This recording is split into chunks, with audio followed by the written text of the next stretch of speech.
If you're enjoying this video, smash that like button, subscribe, and hit the bell.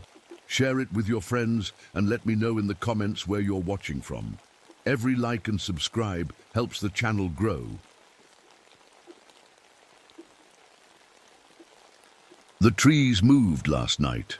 I know how that sounds, but I saw it with my own eyes, and not just the usual swaying in the wind. These massive pines actually changed their position. I've marked their locations for weeks now, and this morning, they were in different spots. I'm starting to think I should have listened to the warnings. Let me back up a bit. My name is Daniel Halverson, and I'm a forest ranger stationed at the most remote outpost in Superior National Forest, Minnesota. It's winter of 1991, and I've been here for 3 months now. The nearest town is 80 miles away, and the only ways in or out are by floatplane or snowmobile. Most people would hate this kind of isolation, but for me, it was perfect. Or at least, I thought it was. I'm sitting in my small research cabin right now, watching the sun set through my window. The light looks strange as it filters through the pine branches, casting long shadows across the fresh snow. We just had our first big snowfall of the season, and everything is covered in white. On any other evening, I'd call it beautiful. The frozen lake in front of my cabin usually reflects the sunset like a mirror, and when the northern lights dance in the sky, it's like nature's own light show, but something feels different tonight. Wrong. The trees around my cabin are old, really old. Some of these pines have been here for over 300 years. They're giants, their trunks wider than my arms can reach around. Under normal circumstances, they're my whole reason for being here. I'm supposed to be studying them, measuring them, learning. They're secrets. Funny how that word, secrets, seems so much darker now. It started 3 days ago.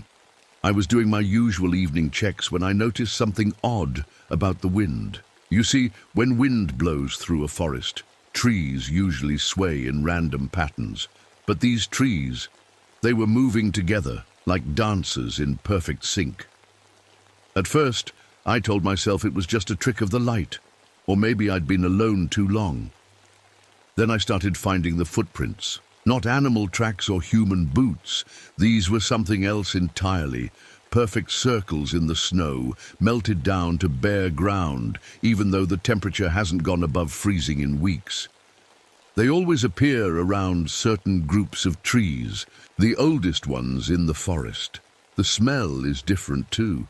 Pine forests always have that fresh Christmas tree scent, but lately it's been getting stronger.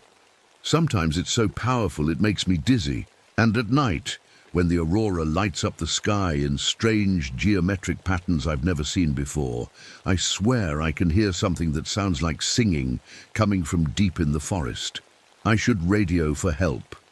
That would be the smart thing to do, but every time I reach for the radio, I stop myself, because what would I say that I think the trees are alive in ways they shouldn't be? That they're watching me? That they're moving?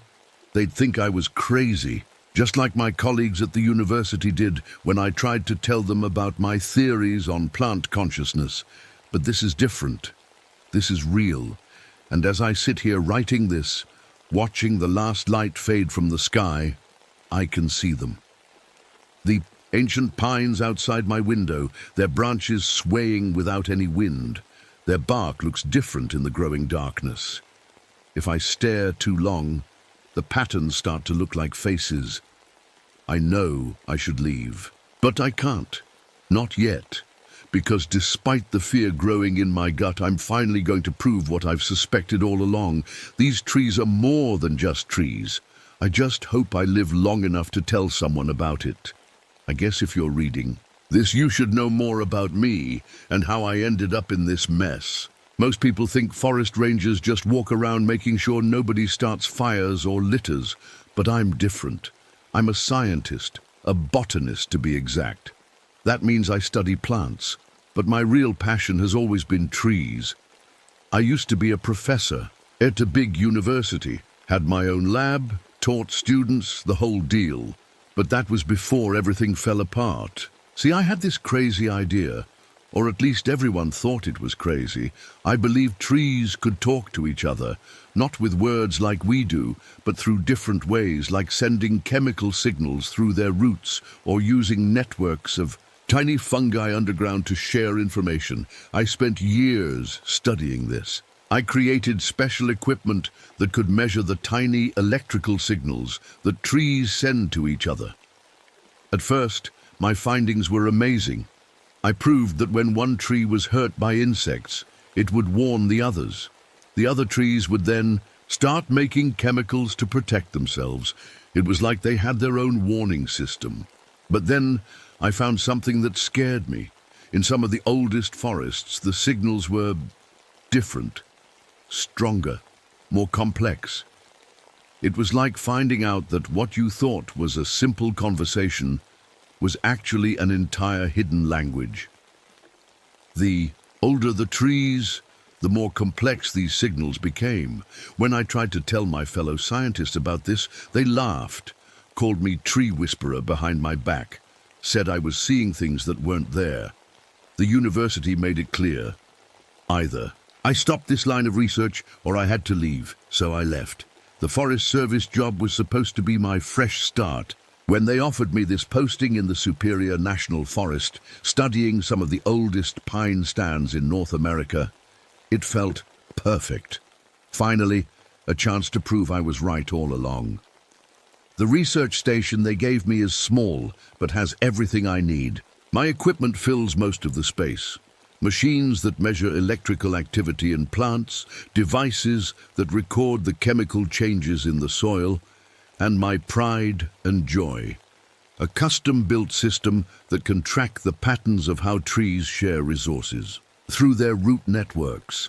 That first month here was peaceful, quiet. I'd spend my days taking measurements, collecting samples, and at night I'd sit by my window watching the northern lights dance across the sky while working on my research. Notes. The isolation didn't bother me. I was used to people thinking I was strange anyway, but then the readings started changing. At first, it was subtle. The electrical signals between the trees were getting stronger, especially at night. The patterns were becoming more organized, more intentional. It reminded me of brainwave patterns I'd once seen in a medical textbook. I told myself it was just my equipment acting up because of the cold. Had to be, but deep down, I knew better. These readings, they were exactly what I'd been looking for all those years. Proof that trees could think, communicate, maybe even know. I'm still a scientist. I need to stick to facts. But the facts are getting harder to explain. Yesterday, I found my sample tags had been moved. These are metal markers I put on specific trees to track them. They weren't just knocked off. They had been carefully placed on completely different trees, ones I hadn't tagged before. Trees that were much, much older. The strangest part, the new trees formed a perfect circle around my cabin. I should be excited. This could be the evidence I've been looking for my whole career. But instead, I feel like I'm being watched. Like I'm not the one doing the research anymore. Like I'm the one being studied. This morning, I saw something that made my blood run cold.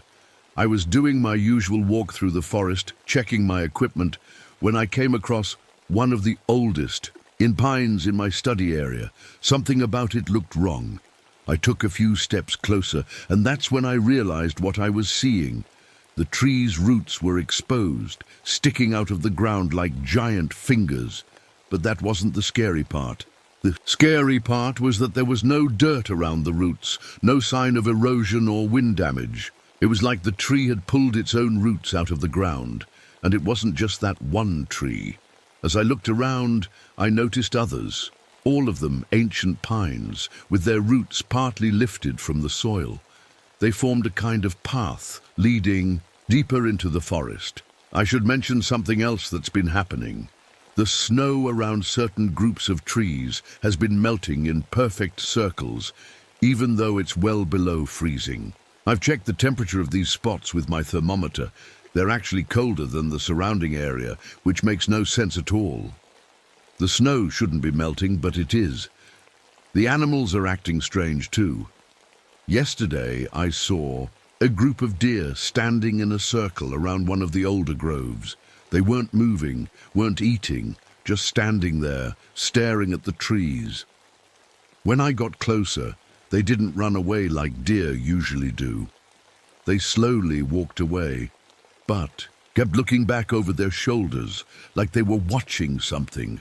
The smell of pine is getting stronger. Some days it's so powerful it gives me a headache, but it's not a normal pine smell anymore. It's somehow darker, earthier, like wet soil mixed with something I can't quite place. It gets stronger near certain trees, always the oldest ones. My equipment is picking up weird readings too. The machines that measure electrical activity in the trees are showing signals that are off the charts. It's like the trees are buzzing with energy, especially at night. Sometimes the readings are so strong they overload my devices. But the creepiest thing happened last night. I was checking the data on my computer when I heard something that sounded like singing. It was very low, almost too low to hear, more like feeling the vibration in your chest than actual sound. I grabbed my audio recorder and went outside. The recording I got, I've played it back a dozen times now. It sounds like voices, but not human voices. It's like the wind making music through hollow logs, but with a pattern to it, a purpose, and it was definitely coming from the trees. Found something else today, something that makes me wish I had never taken this job. I was mapping out the strange patterns I'd noticed in the forest when I spotted something white sticking out from between some tree roots. At first I thought it was just old snow, or maybe some trash that someone had left behind. It was a bone, a human bone. When I looked closer, I found more. They were old, some of them partially grown over with tree roots. The roots hadn't just grown around the bones. They had grown through them like they were absorbing them. I should radio for help. I know I should. But every time I try, the radio just gives off static. The static sounds almost like that singing I heard in the forest. The sun is setting now and I'm back in my cabin writing this. The temperature has dropped and fog is forming around the oldest part of the forest. That's not normal. Fog shouldn't form in just one specific area. But there it is, swirling around those ancient trees like a living thing. From my window I can see the grove where I found the bones. The branches are moving, even though there's no wind tonight. And I swear the trees look different in the fog, taller, broader. The patterns in their bark seem to shift when I'm not looking directly at them. Something is very wrong in this forest. These trees, they're not just communicating anymore. They're hunting, and I think they know I know. I couldn't sleep last night. How could I after what I found? Those bones kept haunting my thoughts. This morning, I decided to do something that scared me. I went back to look closer at where I found them. I wish I hadn't. There wasn't just one set of bones. As I carefully moved aside some fallen pine needles, I found more, many more. Some looked really old, turning brown and crumbly. Others seemed newer, and they were all wrapped up in tree roots like the trees had grabbed them and never let go. But here's the thing that really shook me. I found a backpack. It was half buried in pine needles and partly grown through with roots, but I could still open it. Inside there was an old notebook, a ranger's journal from 1947. My hands were shaking as I read it. The pages were yellow and some parts were hard to read, but what I could make out made my stomach turn. The ranger who wrote it, James Miller, had noticed the same things I have. Trees moving, strange patterns in the snow, that weird singing. Sound at night, his last entry gives me chills. He wrote, "The trees hunt at night. They're not what we think they are. They remember the old ones buried here. They've learned from them, growing over them, becoming something else." If you're reading this, stay away from the old grove. They don't like being studied. They study US. After that, nothing. Just blank pages. I did some digging through the old station records after that. Turns out Ranger Miller wasn't the only one who disappeared here. Every few years, someone would go missing in this part of the forest. Hikers, researchers, rangers. The official reports always blamed it on the weather, or bears, or people getting lost. But there's something else. I found really old letters from when they first built this ranger station. The local Native American tribes warned them not to build here. They said this place was sacred, but not in a good way. They said the trees here were different, that they remembered the dead. I understand now why they said that. When I look at these trees through my camera, I see things I can't explain. In the photos, the branches make patterns that look like writing. Not English or any language I know, but definitely patterns. And they only show up around the spots where I found the bones. The weirdest part, I took pictures of the same trees at different times and the patterns changed, like they were trying to say different things. My equipment is picking up even stranger. Readings now. The electrical signals between the trees spike every night around midnight, and they're strongest in a circle around my cabin. Sometimes my machines pick up signals that look almost like brain waves, like the trees are thinking, planning. This afternoon, something happened that nearly made me run for my snowmobile. I was checking my cameras when I heard a crash from the old grove. When I got there, I found one of my recording devices smashed to pieces. But it wasn't just broken. The pieces were arranged in a perfect circle, and all around it the snow had melted in that same circular pattern I've been seeing. The trees above it had changed too.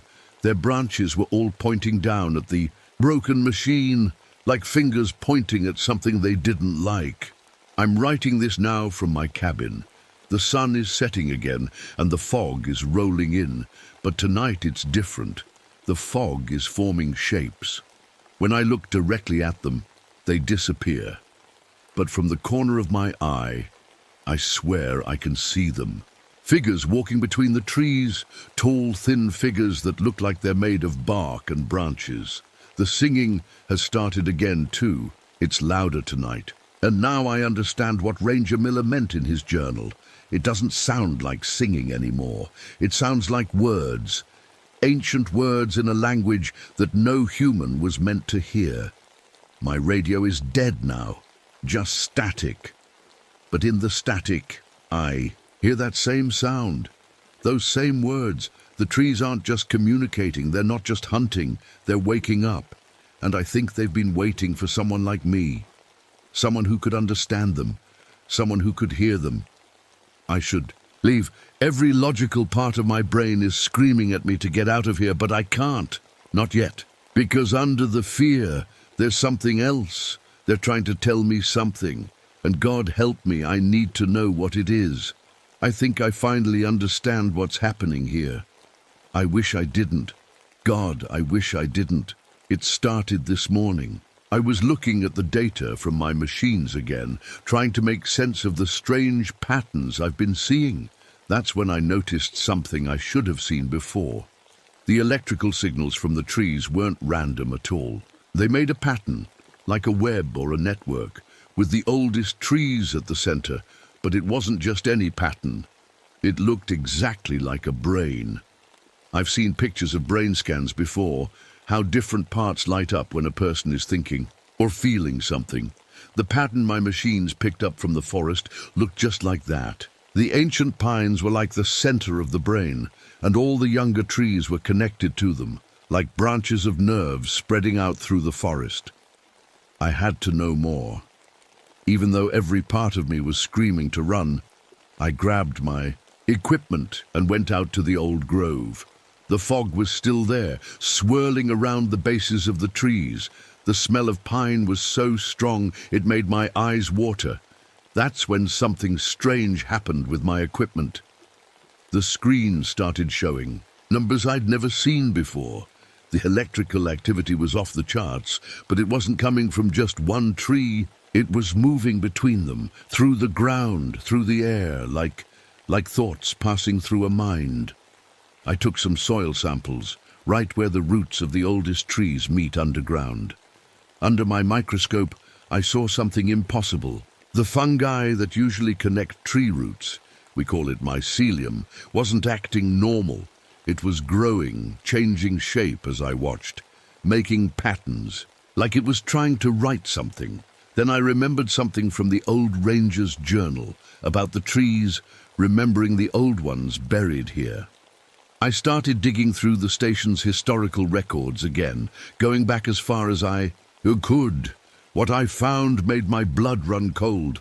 This forest grows on top of an ancient burial ground, not just any burial ground, a sacred place where tribal elders and medicine people were buried. People who were said to be powerful, who could talk to the spirit world.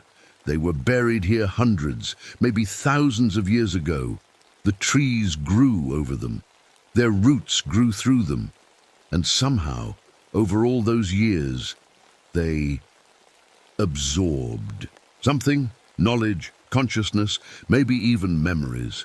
But it gets worse. Those missing people I found records of, they didn't just disappear. According to my readings, they became part of it. Every time the forest took someone, the electrical patterns got more complex, more human-like. The forest isn't just alive. It's learning, growing, becoming more aware with each person it takes. As I write this, I can hear movement outside my cabin, not wind in the branches, actual movement. The trees closest to my cabin have pulled their roots up. They've moved several feet closer since this morning. They're not even trying to hide it anymore. The singing has changed too. It doesn't sound like nonsense anymore. I can almost make out words, almost understand what they're saying. Part of me wants to listen harder, to finally understand. But another part knows that if I do, I might never stop listening. My machines are going crazy now. The patterns are changing, growing stronger. The forest is excited, active, like it knows I've figured it out. I just looked out my window and saw something that made me drop my pen. The bark on the nearest tree. It's changed. The patterns look like a face now. Not just kind of like a face, an actual human face. I recognize it from the old photos in the station records. It's Ranger. Miller, the forest didn't just take these people, it kept them, made them part of itself, and now I think it wants to add me to its collection. I've tried calling for help on the radio again, but all I get is that strange singing. Even when I turn the radio off, I can still hear it. It's in my head now, getting louder, starting to make sense. They're telling me their story, showing me what they've learned over the centuries, promising to share all their knowledge with me. Part of me is still a scientist, still wants to understand, to document, to prove I was right all along about trees being conscious. But the other part of me remembers those bones, those faces in the bark, the way the forest has been slowly surrounding my cabin, cutting off all escape routes. I think I've learned too much, understood too much. And the forest, it doesn't like being understood. It's happening. Everything I was afraid of, it's all happening right now. An hour ago, I heard someone knocking on my cabin door. 3 slow knocks that made the whole cabin shake. But when I looked through the window, there was nobody there, just a pine branch tapping against the door. A branch that hadn't been there before. I'm not alone here anymore. Tim, one of the forest technicians, arrived by snowmobile this afternoon for his monthly check-in. I tried to warn him, tried to tell him we needed to leave right away, but he just laughed and said I'd been alone too long. Trees moving? Come on, Dr. Halverson, he said. Maybe you need a vacation. He went out to check some equipment near the old grove. I begged him not to go, but he wouldn't listen. That was 20 minutes ago. 10 minutes ago, I heard him scream. I ran outside with my flashlight. The sun had just set, and that strange fog was rolling in again. I could barely see 10 feet in front of me. I kept calling Tim's name, following his footprints in the snow. The footprints led straight to the old grove, but they didn't come out. What I saw there, I don't want to write it down, but I have to. People need to know what happened. Tim was there, in the middle of the grove, but he wasn't alone. The roots, those massive ancient roots, they were moving, growing, wrapping around his legs like giant snakes. He was still conscious, still screaming for help. I tried to reach him. I really tried. But the trees, they wouldn't let me. Every time I got close, branches would swing down, blocking my path. Not like they were being blown by the wind, like they were reaching for me. The fog got thicker, and that pine smell became so strong I could barely breathe. The singing started again, but this time it wasn't just in my head. It was coming from everywhere, from the trees, from the ground, from the air itself. And Tim, he started changing. I saw it happening. The roots weren't just holding him anymore. They were growing into him, through him. His skin started looking like bark. His fingers stretched out like branches. The last thing he said before he changed was, "They're in my head. I can hear them. I can hear all of them." Then he was gone. Just gone. Where he had been standing, there was only a new tree. A perfect young pine tree that hadn't been there before. Its bark already had patterns that looked like a face. Tim's face. I ran back to my cabin. Locked the door. Not that it matters. They're everywhere now. The trees have completely surrounded my cabin. I can hear their roots moving under the floorboards, feel them testing the foundation. My machines are going crazy. The electrical readings are stronger than ever, but now I understand why. Each of those electrical patterns, they're not just signals, they're people. Everyone the forest has taken, their memories, their thoughts, their consciousness. They're all still here, trapped in the trees, awake, aware, part of something bigger, something hungrier. The forest is trying to talk to me now, not with that singing anymore, with real words, words that appear in my mind, made of memories that aren't mine. They're showing me things, terrible, wonderful things. They're showing me how it feels to be part of them, how it feels when your consciousness spreads through roots and branches, when you can feel every raindrop, every breeze, every beam of sunlight. They're showing me what it's like to live for centuries, to grow slowly, but never die. They want me to join them, to add my knowledge, my understanding of them, to their collective mind. The branches are tapping on my windows now, not randomly. They're tapping out words in Morse code. Over and over, join us, join us, join us. My head feels strange, heavy. That pine smell is everywhere. Even inside the cabin. The fog is seeping in through every crack, and in it I see faces. So many faces. Some I recognize from the missing persons reports. Some are much, much older. They're all smiling. I need to think, need to figure out a way out of this, but it's getting harder to focus, harder to remember why I wanted to leave in the first place. The forest's thoughts keep mixing with mine. Maybe it wouldn't be so bad to be part of something so ancient, so powerful, to finally understand everything I've spent my life studying.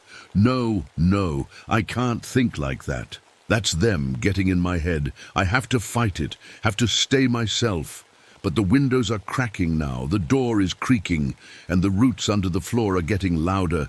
I don't have much time left. I'm running out of time, but I think I've found something. A way to fight back. My hands are shaking as I write this. The forest is in my head now. I keep seeing flashes of memories that aren't mine. People from long ago walking through these woods. The first settlers cutting down trees. The Native Americans burying their dead. All their memories stored in the forest like pictures in a photo album. But those memories showed me something important. 2 hours ago, I was almost ready to give up. The trees had cracked all my windows. Roots were pushing up through the floor. That fog was everywhere, making it hard to think straight. The singing in my head was so loud I could barely hear myself think. Then I remembered something. Something. From those memories the forest showed me. The Native Americans used to burn special herbs when they came here. Not to hurt the forest, but to keep it away from their minds, to stay safe from its hunger. I started searching through my cabin like crazy. I knew I had something similar in my research supplies, chemicals I used to kill harmful fungi that attack trees. The forest uses fungi to connect all its trees together, to share thoughts and memories. What if I could break those connections? I found the fungicide in my lab cabinet. The forest must have known what I was thinking because Then a huge root burst through my floor, knocking the bottle from my hand. But I grabbed it before it could break. My hands were trembling as I mixed the chemical with water in my plant sprayer. The forest was really attacking now. Branches smashed through every window, roots grabbed at my legs. That pine smell was so strong I could barely breathe, but the fungicide worked. When I sprayed it around me, the roots pulled back like they'd been burned. The fog cleared a little. The singing in my head got quieter. For the first time since this started, I can think clearly again. And I understand now what this place really is. It's not just a forest that became conscious. It's more like a giant net with all the trees connected underground by fungi. The oldest trees are like the brain, storing memories and controlling everything. When they take someone, that person's memories and thoughts get stored in the ancient trees, trapped forever, in the forest's mind. But the fungicide weakens those connections. It's like cutting the forest's nerves, making it harder for it to think, harder for it to control things. I've made a discovery about the forest's power too. It's strongest at night, when the aurora lights dance in the sky. Something about that. Light charges it up, makes it more powerful. And tonight the aurora is supposed to be the strongest it's been in years. The forest knows I figured this out. It's getting desperate, angry. The attacks are getting worse. Just now, a branch shot through my wall like a spear, missing my head by inches. I can hear trees uprooting themselves outside, moving closer to my cabin. The whole building is shaking. The faces in the bark are changing too. They don't look peaceful anymore. They look hungry. Even Tim's face in that new tree looks twisted, now angry. They know I'm trying to escape their trap. My brain feels like it's splitting in two. Part of me still wants to join them. That part keeps showing me beautiful things, how it feels to live forever, to be part of something so ancient and powerful. The forest is promising to make me immortal, to let me learn all its secrets. But the other part of me remembers those bones, remembers how Tim screamed, remembers all those missing people who never had a chance to choose. I've barricaded myself in my lab now. It's the only room with a concrete floor where the roots can't break through easily.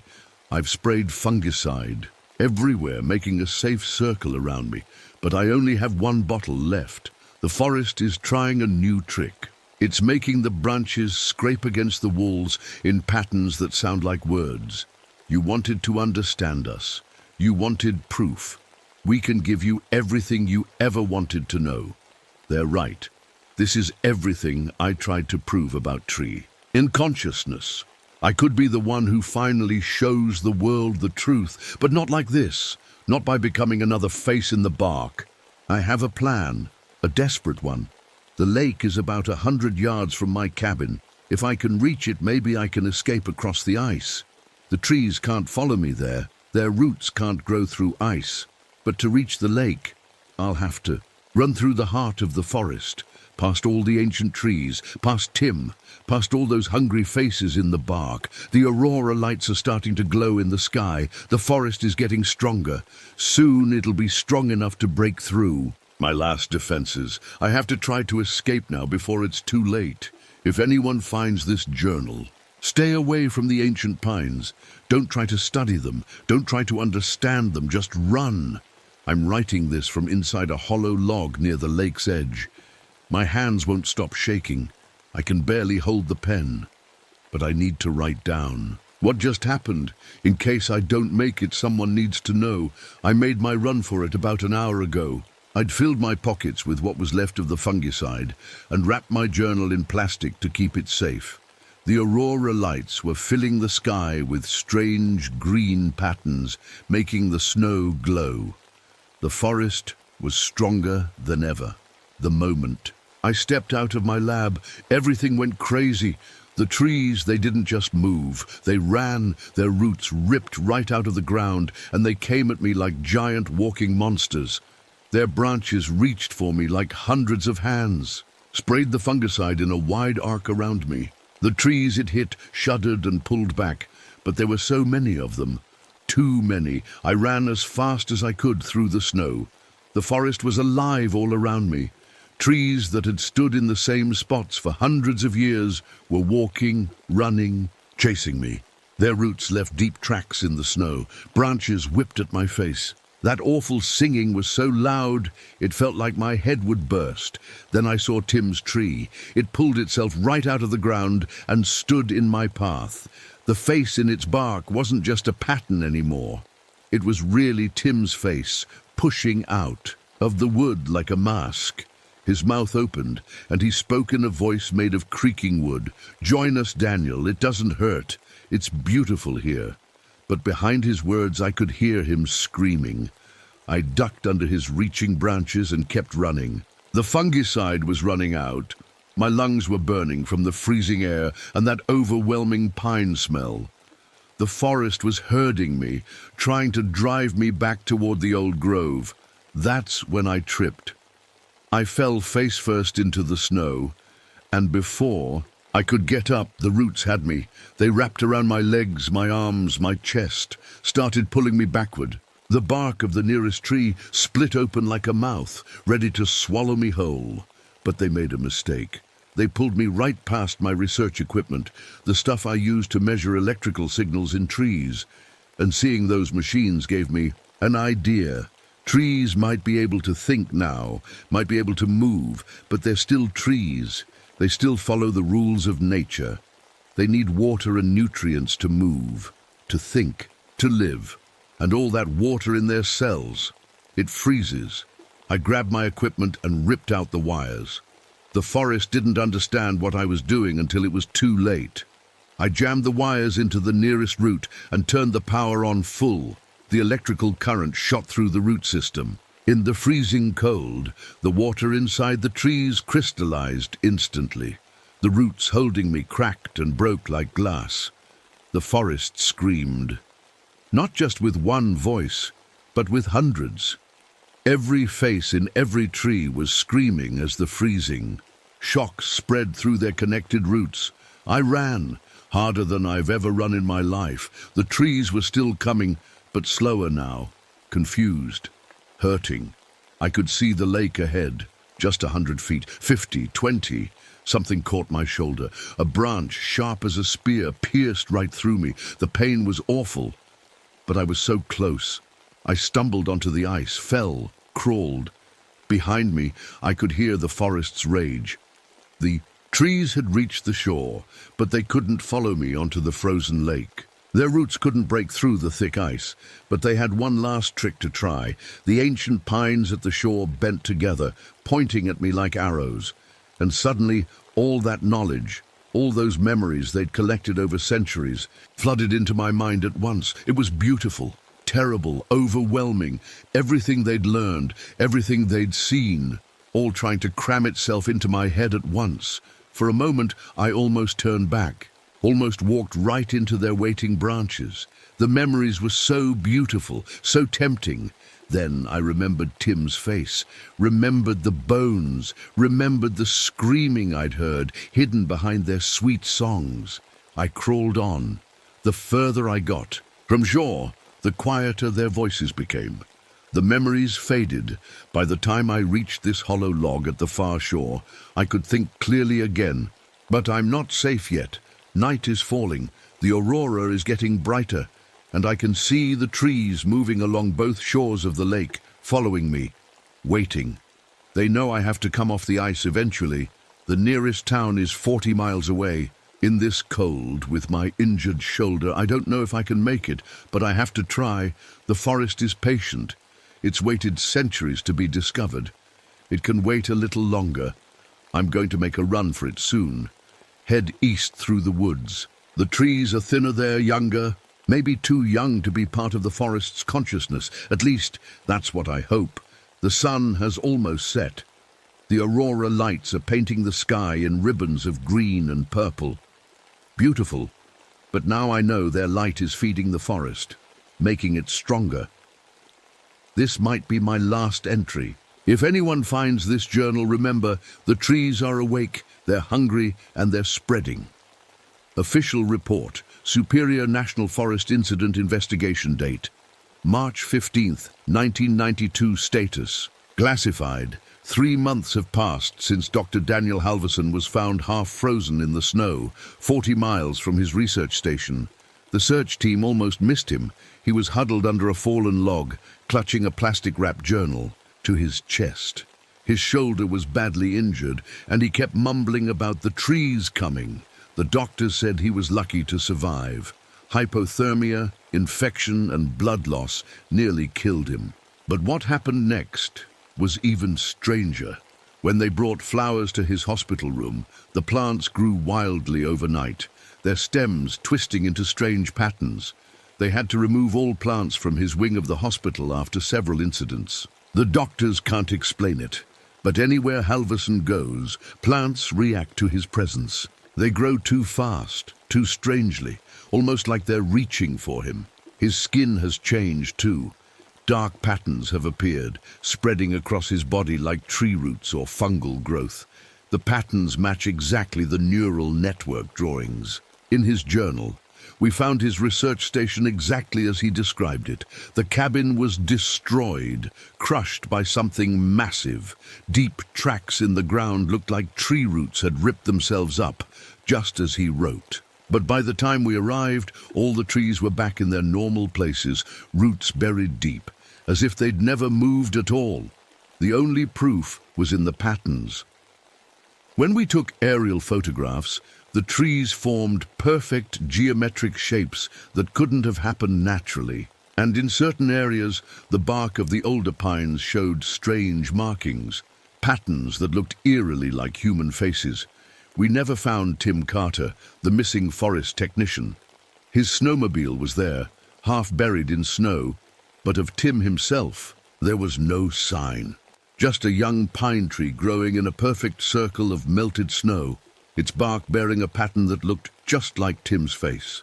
Following Dr. Halverson's notes, we tested the soil around the oldest trees. The fungal networks there were like nothing we'd ever seen before, too complex, too organized, almost like a giant brain spread out through the forest floor. But when we tried to take samples, the fungi would die instantly, as if the forest was protecting its secrets. The local tribes have refused to help with the investigation. Their elders just shake their heads and say, "We warned them. Some places should be left alone. We've closed the area to the public." The official story is that it's for ecological research. Armed guards patrol the perimeter, though they report strange incidents, equipment failures, weird sounds at night, trees that don't appear on their maps. As for Dr. Halverson, he's refused to return to the forest. He's given up botany completely, but he insists we keep watching the area. He says the forest is patient, but it's also growing, spreading the most. Disturbing evidence came last week. Our satellite images showed something impossible. The ancient grove is expanding. Young trees are growing in perfect geometric patterns, spreading outward like a giant web. And at night, when the aurora lights are strong, we've recorded electrical signals passing through the forest that match the patterns of human brainwaves. We found old records going back hundreds of years. Stories of missing people, strange sounds. In the night, trees that moved when no one was watching. The forest has been doing this for centuries, slowly growing, learning, getting stronger. Dr. Halverson was right about one more thing. In his journal, he wrote that the forest was just beginning to wake up, that it was spreading beyond its original grove. Yesterday, rangers reported similar patterns appearing in forests over 100 miles away. Perfect circles of melted snow around old trees, strange electrical readings. And at night, when the aurora lights dance in the sky, they say they can hear singing coming from the woods. The ancient pines aren't just awake anymore. They're hungry, and they're on the move. End report. Found scrawled on the back of the last page. I can still hear them in my dreams, still feel them calling me. The patterns on my skin grow larger every day. Sometimes when I'm alone, I catch myself swaying like a tree in the wind. They're patient. They can wait. But sooner or later, they'll find me again, And next time I might not be strong enough to run, Daniel Halverson.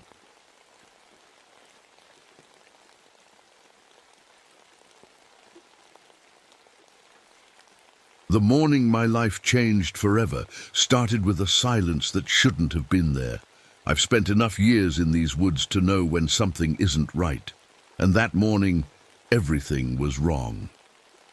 I remember standing on my cabin's porch, coffee mug warming my hands against the bitter cold of that autumn morning in 1958. The fog was thick, clinging to the pine trees like ghost fingers. Something about it made my old war injuries ache more than usual. My name's Bobby Erickson, and I'm a ranger here in the boundary waters of Minnesota, or at least I was. This is the story of what happened to me out there, though most folks still don't believe it. I don't blame them. I wouldn't believe it either if I hadn't lived through it. That morning started peaceful enough. The frost had made pretty patterns on the fallen leaves, like nature's own lace doilies. The lakes were starting to freeze around the edges, thin sheets of ice crackling when ducks landed on them. We were miles from anywhere. The nearest town was a good 50 miles south, and the only other people around were the crews manning the radar stations, watching for Russian planes that never came. I was admiring how the early sunlight turned the fog into bands of gold when I noticed the first wrong thing. The birds had been singing their morning songs, like they always did, when suddenly they all stopped, mid-song, like someone had flipped a switch. In all my years as a ranger, I'd never heard anything like it. Even during storms, birds don't just stop like that. They flutter, they call warnings, they make some kind of noise, but this was different. Then I heard it, the sound of branches breaking in the distance. Big branches. The kind of sound that means something heavy is moving through the forest, but it wasn't the right sound for a bear or a moose. The crashes were too high up, like whatever was breaking those branches was much taller than any animal that should be in these woods. I set my coffee down and reached for my binoculars. The fog was doing strange things that morning, moving against the wind, swirling in ways fog shouldn't move. As I watched, the mist seemed to gather itself into shapes that looked almost human but stretched too tall, too thin. Then they'd fall apart like smoke in the wind. My hand went to the silver compass in my pocket, my brother Tommy's compass. It hasn't pointed true north since the day he died in Korea, but I keep it with me always. Some habits you just can't break even when you know they don't make sense anymore. I should have called it in right then, should have radioed for backup. But the radio had been acting up for days because of some kind of atmospheric disturbance. And besides, I was too proud, too stubborn. That was always my problem, thinking I could handle everything on my own. Tommy used to tell me that would get me killed one day. Standing there on my porch, watching that wrong fog and listening to that wrong silence, I had no idea how right he'd been. The sun was rising higher now, but somehow it felt darker, colder, the kind of cold that seeps into your bones and makes old wounds ache. I went inside to grab my gear. Whatever was out there in my forest, I was going to find it. I didn't know then that it would find me first. I've never told anyone the real reason why I came to work in these woods. Most folks think it's because I'm good at tracking, and I am. There's not a lost hiker I couldn't find given enough time, but that's not why I'm here. The truth is, I came here to hide. From memories mostly, from the things I saw in Korea, and from what happened to Tommy. As I packed my gear that morning, flashlight, first aid kit, extra layers, I caught my reflection in the window. Same weathered face I've had since the war, same crow's feet around. My eyes from squinting into the distance. My leg was acting up again, the old injury making me limp more than usual. The cold never helps. Tommy used to tease me about my limp. "You walk like an old man, Bobby," he'd say, grinning. "But at least you're a tough old man." He was always like that, making jokes to cheer people up. Even followed me into the army, saying somebody had to keep an eye on his big brother. I should have stopped him. The memories hit harder than usual that morning as I checked my gear. Maybe it was the weird fog or the unnatural quiet. But I kept thinking about that last day in Korea. Our unit was tracking enemy movements through mountains not so different from these woods. I was leading the way. I was always leading the way. Tommy was right behind me. I should have seen the signs. Should have noticed it was too quiet just like this morning. But I didn't, and we walked right into an ambush. Tommy didn't make it out. The compass in my pocket was his. He'd just gotten it that week, all excited about using it on patrol. After it happened, they gave it to me with his other things. It hasn't pointed north since that day. Just spins and spins like it's looking for something it can't find. Kind of like me, I guess. That's why I took this job way out here after my breakdown at the last ranger station. Too many people there, too many questions. Out here it's just me and the wilderness. Well, me and the old Ojibwe stories I've been reading about. See, when I first arrived, I met an Ojibwe elder in town who noticed my limp. He said some wounds go deeper than bone, and some spirits are drawn to that kind of pain. I didn't think much of it then, just nodded politely and took the books he offered about forest spirits and ancient legends. Now those books are piled on my bedside table, dog-eared and worn. Maybe I should have read them more carefully. I stuffed an extra sweater in my pack. The temperature was dropping fast for this time of year, and strapped on my holster. Standard ranger gear, though I've never had to use it on anything bigger than a snake. As I stepped off my porch, that weird fog swirled around my boots. The silence felt heavier now, pressing against my ears like I was deep underwater. Even my footsteps seemed muffled. Then I heard it again, branches snapping in the distance, but higher up than any animal should be. And something else. A whisper, so faint I almost missed it. It sounded like Tommy's voice. My hand tightened on the strap of my pack. Logic said it couldn't be him, just the wind playing tricks, or my mind mixing up memories with morning mist. But logic felt pretty far away just then, with that fog curling around me like pale fingers and that impossible voice floating through the trees. I started walking toward the sound. I had to know what was out there. I should have run the other way. The first thing I noticed was the tracks. I've been tracking animals and people through these woods for years now.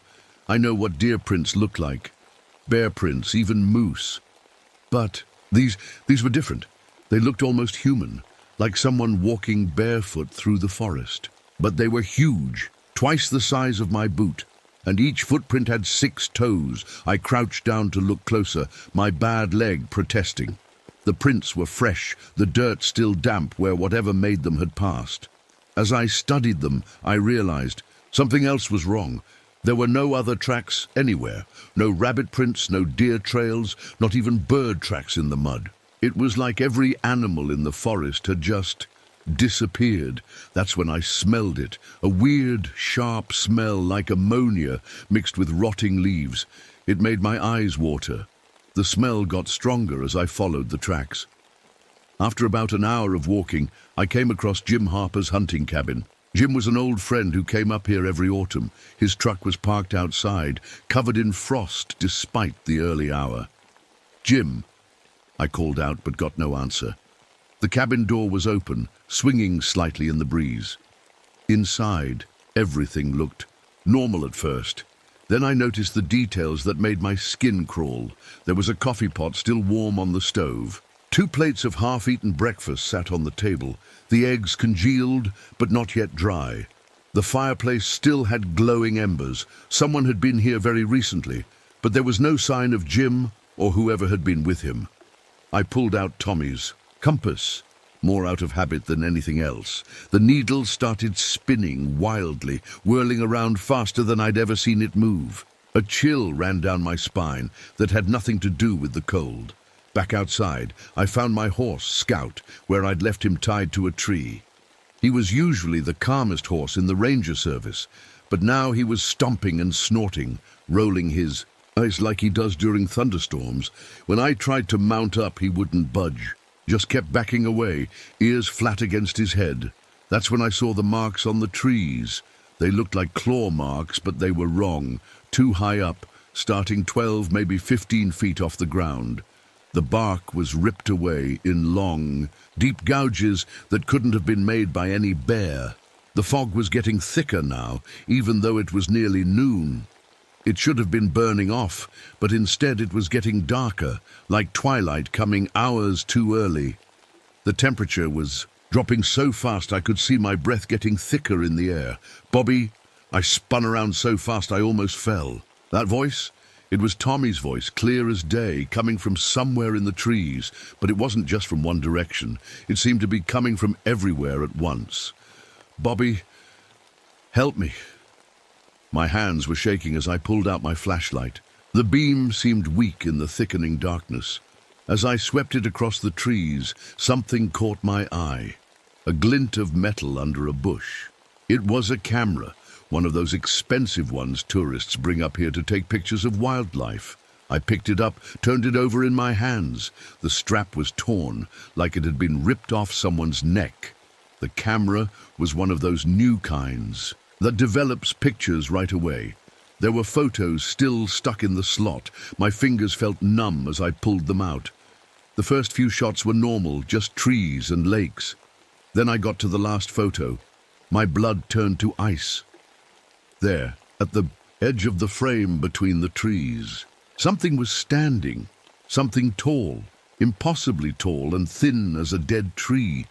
The photo was blurry, like whoever took it was shaking. But I could make out what looked like a deer's skull where its head should be, and eyes, yellow eyes, that seemed to glow even in the photograph. The temperature dropped another 10 degrees. In the distance, something cracked, another tree branch breaking way too high up, and then I heard Tommy's voice again, closer this time, calling my name from the deepening shadows. I knew I should head back. Everything in me was screaming to get out of there. But I couldn't, not with Jim possibly missing, and that voice that sounded so much like my brother. I clicked on my flashlight and stepped deeper into the darkening forest. Behind me, Scout whinnied in fear, and the fog swallowed up the sound like it had never been. I'd like to say I was brave as I walked deeper into those dark woods. But truth is, I was terrified. Every snap of a twig made me jump. Every whisper of wind sounded like Tommy's voice calling me. The fog was so thick now I could barely see 20 feet ahead. My flashlight beam just bounced back at me like shining it through milk. The cold had gotten worse too. Not the normal kind of cold. We get up here, but something different. It felt like the cold was alive, following me, hunting me. That's when I saw it. Just a glimpse out of the corner of my eye. Something moved between the trees. Something tall, so tall it had to bend down to pass under branches that were 15 feet up. I swung my flashlight toward it, but it was gone, but not before I saw its shape, like a person, but wrong.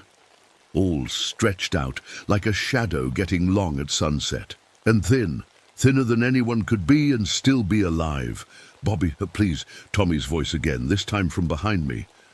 I spun around, and for a second, just a second, I saw him, standing there in his army uniform, looking just like the last day I saw him alive.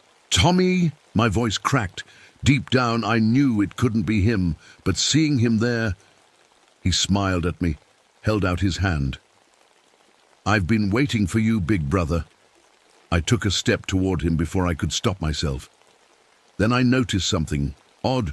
There was frost forming on the ground where he stood, spreading out from his feet like a spider web made of ice. I blinked, and he was gone. But something else was there, something that made my heart stop. Yellow eyes, glowing like candlelight, but cold. They were set in what looked like a deer's skull, but bigger than any deer I'd ever seen. The thing it was attached to, I still have trouble describing it. It was like someone had taken a human body and stretched it like taffy. Arms too long, fingers like twigs, skin pulled tight over bones that stuck out in all the wrong places. It had to be at least 12 feet tall. The smell hit me then, that same ammonia smell from before, but stronger. Strong enough to make my eyes water. I stumbled backward, nearly falling. My flashlight beam caught it full on, and I saw, God help me, I saw what was hanging from its belt. torn pieces of clothing, a watch I recognized as Jim's, and other things I don't want to describe. It moved toward me, not walking exactly, more like sliding. Frost spread across the ground with each step it took. The air got so cold, it hurt to breathe. "Bobby," it said in Tommy's voice, but wrong now, like his voice was being played backwards. "Don't you want to see your brother again?" I ran. I'm not ashamed to admit it. I ran as fast as my bad leg would let me. Branches whipped at my face, roots tried to trip me, but I kept going. Behind me, I heard it moving through the trees, breaking. Branches high above my head. I don't know how long I ran. Felt like hours. My leg was screaming, my lungs were on fire from the cold air. Finally, I had to stop, leaning against a tree to catch my breath. That's when I heard someone crying. It was coming from up ahead, a human sound, a real one this time. Not like the thing's imitation of Tommy. Someone was out there in the woods with that monster. I knew I should try to get back to my cabin, call for help if the radio was working. But I couldn't leave someone out there. Not with that thing. Hunting them, the crying got louder, sounded young, scared. Taking a deep breath, I pulled out my flashlight again and headed toward the sound. The fog swirled around me, and somewhere behind me, I heard branches breaking. The thing was still following me, still hunting, and now I was walking deeper into its territory. Following the sound of crying, I pushed through the fog that seemed to get thicker with every step. My leg was killing me, but I couldn't stop. Not now. That's when I found her. A young woman huddled against a fallen tree, shivering. So hard her teeth were chattering. She looked up as my flashlight beam hit her, and I saw pure terror in her eyes. "Are you real?" she whispered. It keeps showing me people who aren't really there." "I'm real," I said, kneeling down beside her. "I'm Ranger Erickson." "What's your name?" "Sarah," she said. "Sarah Mitchell. I was hiking with my brother Mark, but we got separated when that thing..." She started crying again. I gave her my spare jacket. She was dangerously cold. "It looked like Mark," she said, called to me in his voice. But when I got close, she shuddered. "Its face, those eyes. We need to move," I told her. "Can you walk?" She nodded, but as she tried to stand, her legs gave out. I caught her before she fell. That's when I noticed the frost forming on the ground around us. "Bobby," Tommy's voice again from somewhere in the darkness. "Why did you let me die, Bobby?" Sarah grabbed my arm. "Don't listen. That's what it does. It gets in your head, makes you hear things." She was right. I knew she was right, but knowing something and feeling it are two different things, because there was Tommy again, standing just at the edge of my flashlight beam, looking sad, looking real. "You could have saved me," he said. "You can still save me." The cold was getting worse. I could see Sarah's breath coming in thick white clouds. She pressed closer to me, trembling. "We have to run," I whispered. "When I say now, run straight that way." I pointed my flashlight toward what I hoped was south. "There's an old fire tower about half a mile in that direction. We might make it if..." A branch snapped overhead. Sarah screamed. It was there, right above us. That skull face looking down, those yellow eyes glowing brighter now. Frost spread across the trees around us like spider webs. "Now!" I shouted, pushing Sarah ahead of me. We ran. My bad leg nearly gave out with every step, but fear kept me going. Behind us, I heard it moving through the trees, not running, just gliding, like it knew it would catch us eventually. "Bobby." Now the voice came from in front of us. Tommy, standing there, beckoning. "This way, brother." "Don't look at it." I grabbed Sarah's arm, pulling her in a different direction. "It's not real!" But I looked. God help me. I couldn't help it. And this time, I saw Tommy as he really was at the end, bloody, broken, dying in my arms in those Korean mountains. Stumbled, fell hard. Sarah tried to help me up, but the cold was getting to her. Her movements were slow, clumsy. The thing was closer now. I could smell that rotting ammonia stench, could hear its breathing, a wet, rattling sound like wind through dead leaves. "Why do you run?" it asked in Tommy's voice. "Don't you want to be with your brother?" "You're not him," I said through chattering teeth. "You're not him." It laughed, a horrible sound like ice cracking on the lake. Then it changed. Tommy's image melted away, leaving just that tall, skeletal thing with its deer skull face. "No," it said, its voice now like rocks grinding together, "but I can give you what you want most. I can give you peace, no more guilt, no more pain, just quiet, forever." Part of me, God help me, part of me wanted to give in, to just let the cold take me, to stop running, stop fighting, but then Sarah screamed again, and I remembered why I became a ranger in the first place. To help people, to save them, like I couldn't save Tommy. Through the fog ahead, I saw it. The old fire tower rising up like a skeleton against the dark sky, our last chance, if we could make it there. But the cold was getting worse, and that thing was getting closer. I could feel its shadow falling over us, reaching for us with those long, twisted fingers. We weren't going to make it. Not both of us. I made my decision in a split second. "Sarah," I said, pulling out my lighter and pressing it into her hand, "run to the tower, get inside, lock the door, and no matter what you hear, no matter what you see, don't open it until morning. Understand?"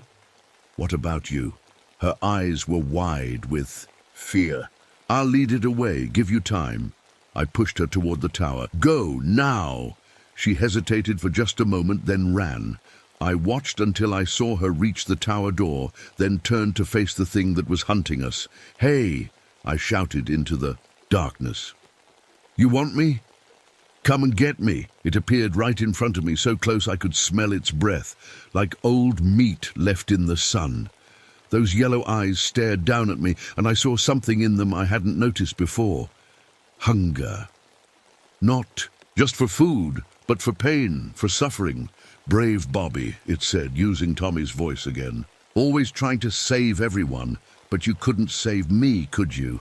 "No," I said, backing away slowly. "I couldn't save Tommy, but I can save her." I turned and ran, but not toward the tower. Instead, I headed deeper into the woods, making as much noise as possible. Behind me I heard it following, branches snapping high above as it moved. My plan, if you could call it that, was simple. Lead it away from Sarah, then try to circle back to the tower. I had an idea, a crazy one, but it was all I had. But the thing was smart, smarter than I'd hoped. It didn't just follow me. It started appearing ahead of me, beside me, everywhere I turned, each time looking like Tommy, each time begging me to stop running. "You're tired, Bobby," it said. "So tired of running, of feeling guilty. I can make it all go away." My leg was giving out. The cold was so intense now I could barely feel my feet. But I kept going, stumbling through the dark, until finally I couldn't run anymore. I collapsed against a tree, gasping for breath. The thing towered over me, frost spreading from its feet to cover the ground around us. "Now," it said, reaching for me with those long, bony fingers, "you can rest." But as it bent down, I saw something that made my heart jump, the fire tower right behind it.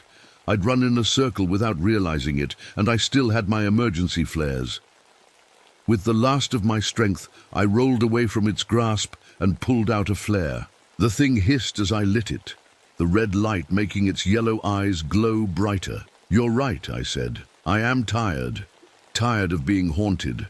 I threw the flare past it, straight through the tower's open door.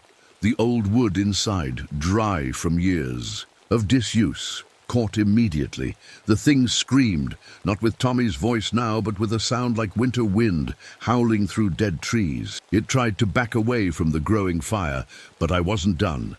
I lit another flare and lunged forward, shoving it straight into the creature's chest. Pain exploded through my left arm as its claws raked down, cutting straight to the bone. The cold of its touch was worse than the pain, like my arm was being frozen solid. But I held on, pushing the flare deeper as the thing thrashed and screamed. The fire from the tower was spreading fast now, creating a wall of heat behind us. The creature's body began to smoke where the flare touched it. Black smoke, thick and oily, poured from the wound. Its yellow eyes flickered like dying candles. "You'll never see him again," it snarled, its voice now like breaking ice. "You'll be alone forever." "No," I said, thinking of Tommy, the real Tommy, not this thing's twisted version of him. "I'll see him again someday, but not like this, not through you." I grabbed a burning piece of wood that had fallen from the tower and drove it into the creature's chest, right next to the flare. The thing let out one final, terrible scream.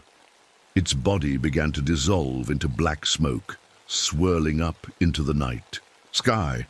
The last thing I saw were those yellow eyes, fading like dying embers. Then everything went black. I woke up in the hospital 3 days later. Sarah had found me in the snow after the fire died down. My left arm was gone, frozen so badly they had to take it, but I was alive. Nobody believed our story, of course. They said we got lost in the woods, got hypothermia, imagined the whole thing. The fire tower burning down was blamed on lightning, even though there hadn't been any storms. But Sarah and I know what we saw. And sometimes, on cold nights when my phantom arm aches, I hear whispers in the wind that sound almost like voices. I don't work in the northern forests anymore. Can't handle the cold. But every year, when the first frost comes, I read about more people going missing in those woods. And I wonder if that black smoke, rising into the night sky, wasn't the end of the thing after all. Just another beginning. That was 15 years ago. A lot has changed since then. I work in Arizona now, at a desert park, where the only things I have to worry about are lost hikers and the occasional rattlesnake. No forests, no fog, and definitely no tall things with yellow. Sarah visits sometimes. She's married now, has 2 kids. We don't talk much about what happened that night, but sometimes I catch her looking at the empty sleeve where my left arm used to be, and I know she's remembering. The official report said we got lost in a surprise snowstorm. Said the cold made us hallucinate. They found Jim Harper's body that spring when the snow melted. Officially, he died of exposure. They never found his hunting partner. But here's the thing about official reports. They don't explain everything. They don't explain why my phantom arm aches worst when I hear about people going missing in those northern woods. And they go missing. Every year, always around the first frost. They don't explain why Tommy's compass, the one that never pointed north after he died, suddenly started working again after that night. It sits on my desk now, pointing true north, like it was always meant to. They don't explain why the local Ojibwe people started hanging protective charms in the trees all around that area. Wooden figures that looked like people but backwards, meant to confuse evil spirits. And they definitely don't explain the letters I get sometimes from rangers and hikers up north. Letters describing tall shapes in the fog, the smell of ammonia, the sound of loved ones' voices calling from the trees. I keep those letters in a box under my bed. When I get a new one, I add it to the pile and send the writer the same response. If you hear someone you love calling from the forest, someone you know can't be there, run. Run as fast as you can in the other direction.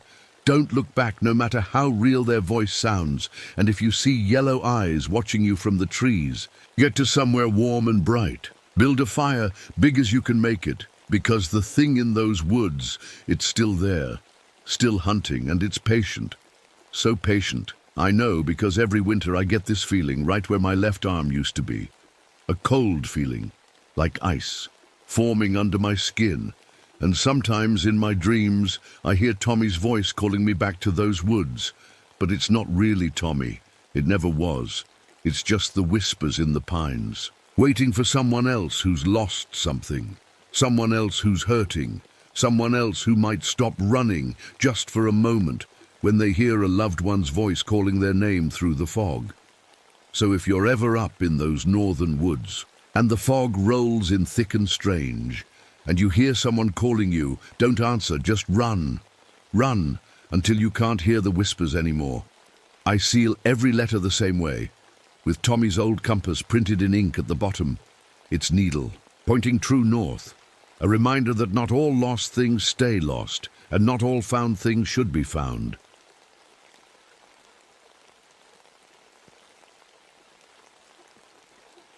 The shadows shouldn't have moved like that. I've been a park ranger long enough to know how shadows are supposed to behave when the sun sets behind the mountains. But what I saw that autumn evening in Shenandoah National Park wasn't natural. It was my first warning, though I was too stubborn to listen. My name is Marcus Wells, and I used to think I was brave. After all, I'd spent years as a search and rescue specialist in the city, pulling people from burning buildings and collapsed structures. The burn scar on the left side of my face is a constant reminder of those days. But what happened to me in these mountains changed everything I thought I knew about fear.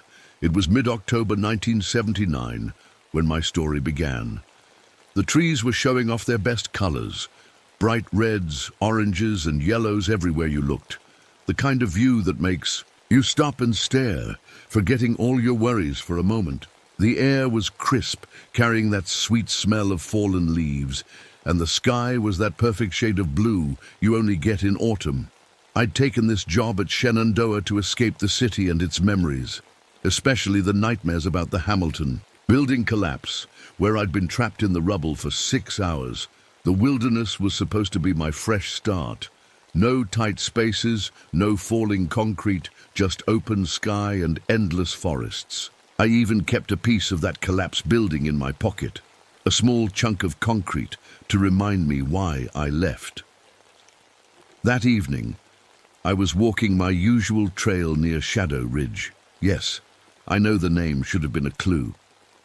The sun was setting, painting long shadows across the path. I stopped to take in the view, watching the darkness creep across the valley floor. That's when I noticed something odd.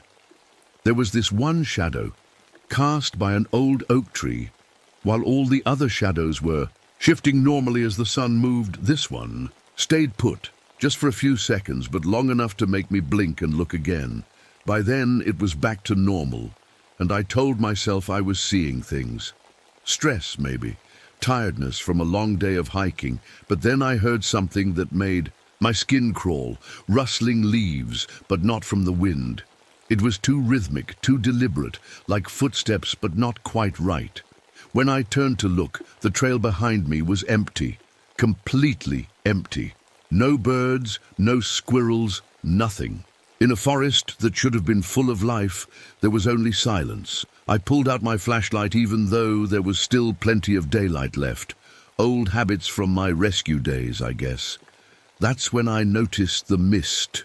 It was rising from the ground in patches, which was strange because the weather had been dry for weeks. And it wasn't rising everywhere, just in certain spots, like someone had drawn circles on the forest floor.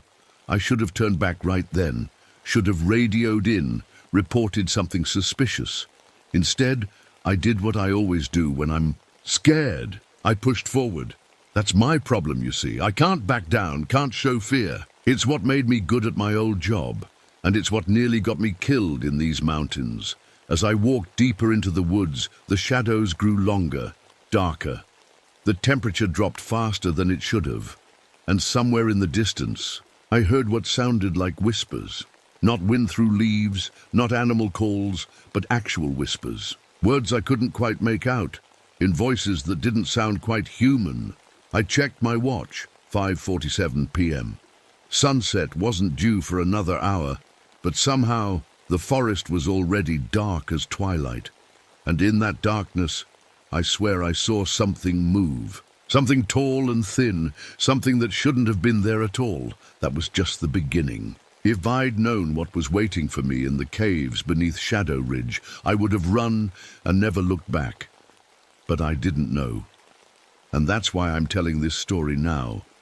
to warn others about what lurks in those mountains, in the places where shadows don't behave the way shadows should, because sometimes the darkness isn't just the absence of light. Sometimes the darkness is alive, and it's hungry. I spent that night in my cabin, trying to convince myself that what I'd seen was just my imagination. But deep down, I knew better. 15 years of search and rescue work had taught me to trust my gut, and my gut was screaming that something was very wrong in these mountains. The next morning, I met Tom Harrison, a photographer from National Geographic who'd come to capture the fall colors. He was a friendly guy with thick glasses and a camera bag that looked like it weighed more than he did. When he asked about good spots for sunrise photos, I almost told him to stay away from Shadow Ridge. But that would have meant explaining what I'd seen, and I wasn't ready for that conversation. Beautiful area, Tom said as we walked the trail together. But something feels off, doesn't it? Like the forest is holding its breath. I stopped walking. That was exactly how it felt. The animals are acting strange too, I said, pointing to a group of deer moving through the trees. It was nearly noon, but these normally nocturnal creatures were wide awake, and they seemed to be avoiding certain parts of the forest. They're staying away from the shadowy areas, Tom nodded, snapping pictures. Maybe they know something we don't. We continued hiking until we reached a rocky outcropping I hadn't explored before. There was a narrow opening at its base, the entrance to a cave. As a ranger, I should have known about every cave in my section, but this one wasn't on any of my maps. Let's check it out, Tom said, already pulling out his flashlight. Every instinct told me to say no, but I couldn't let him go alone. Besides, caves were different from collapsed buildings. They were natural, stable. At least, that's what I told myself. The entrance was tight, but opened into a larger chamber. Our flashlight beams revealed walls covered in ancient paintings. They were like nothing I'd ever seen.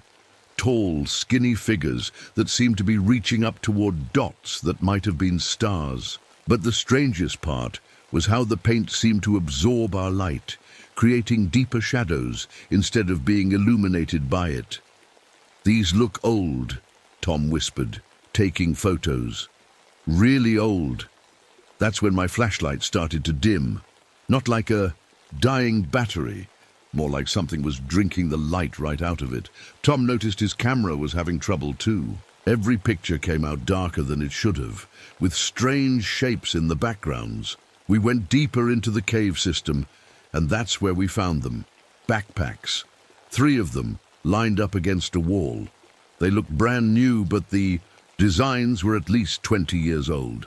Next to them was a journal, its pages still crisp despite the damp cave air. I picked it up and read the last entry. October 15th, 1956. They're not shadows. They're something else. Something that uses shadows. To move. To hunt. If you're reading this, get out. Get out before the sun sets. Before they get hung. The entry stopped mid-word. A cold draft brushed past us, and our lights dimmed even more. In the darkness, I heard something that made my blood run cold. Whispers, just like the ones from the forest, but closer now. Much closer. "We need to leave," I said, trying to keep my voice steady. "Now." But as we turned to go, our lights revealed something that shouldn't have been possible. Our own shadows cast on the cave wall were moving, not following our movements, but moving on their own, reaching, stretching, becoming impossibly tall and thin. Tom's camera flash went off accidentally, and in that brief burst of light I saw something that would haunt my dreams forever. Where our shadows should have been, there were figures. They looked almost human, but wrong. Too tall, too thin, with fingers like branches and heads that weren't quite the right shape.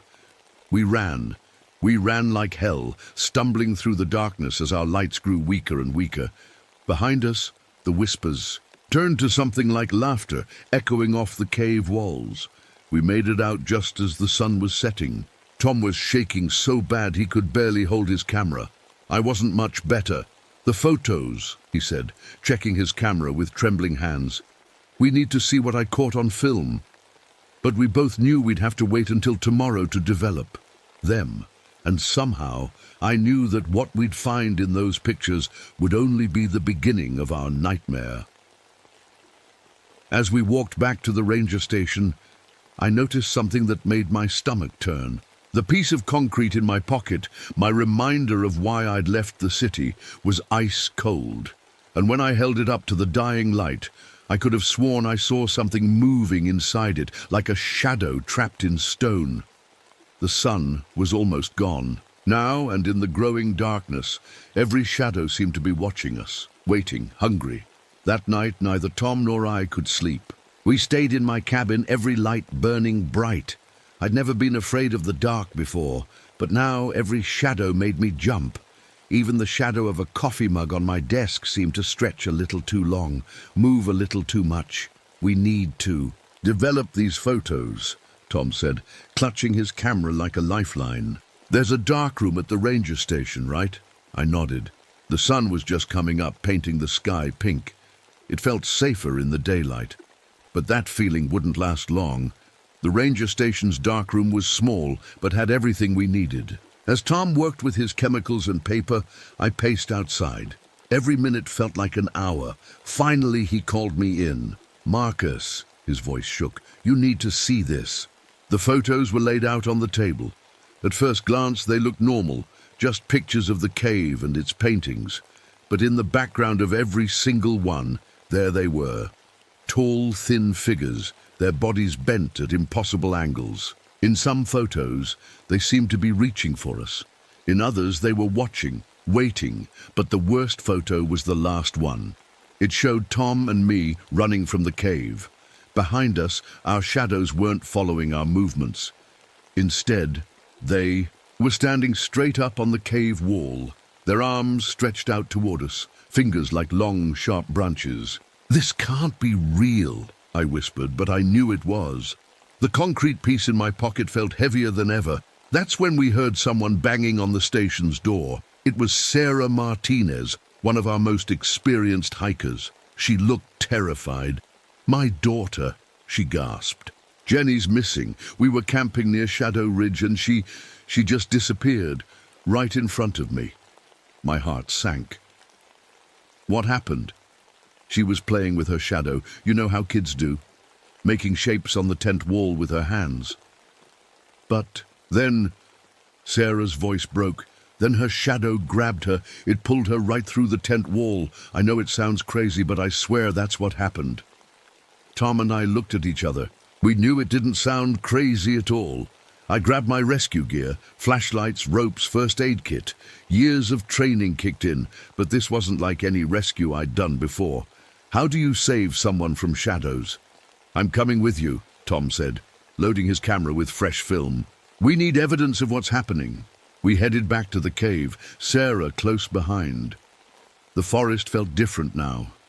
The beautiful fall colors seemed dimmer, like something was sucking the life right out of them. Even the air felt thick, hard to breathe.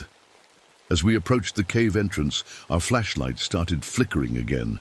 But this time, I was ready. I'd brought every kind of light I could find. Lanterns, flares, even some old emergency lights from the station. "Jenny!" Sarah called out. Her voice echoed in the cave, but the echo, it didn't sound right. It came back wrong, like someone else was saying her daughter's name. We went deeper into the cave system. The walls seemed to pulse with darkness, like they were breathing. Our shadows danced on the walls, sometimes moving with us, sometimes not. The whispers started again, but now we could almost make out words. Stay, hungry, dark, feed. Then we found Jenny's backpack. It was lying next to those other bags we'd found earlier, looking just as new and untouched. But something was different now. All the bags were arranged in a perfect circle, and in the center was a piece of paper. It was a page torn from a child's diary, dated 1953. "Dear Mom and Dad, the shadows are so pretty here. They want to play with me. They say they'll show me where all the other kids went.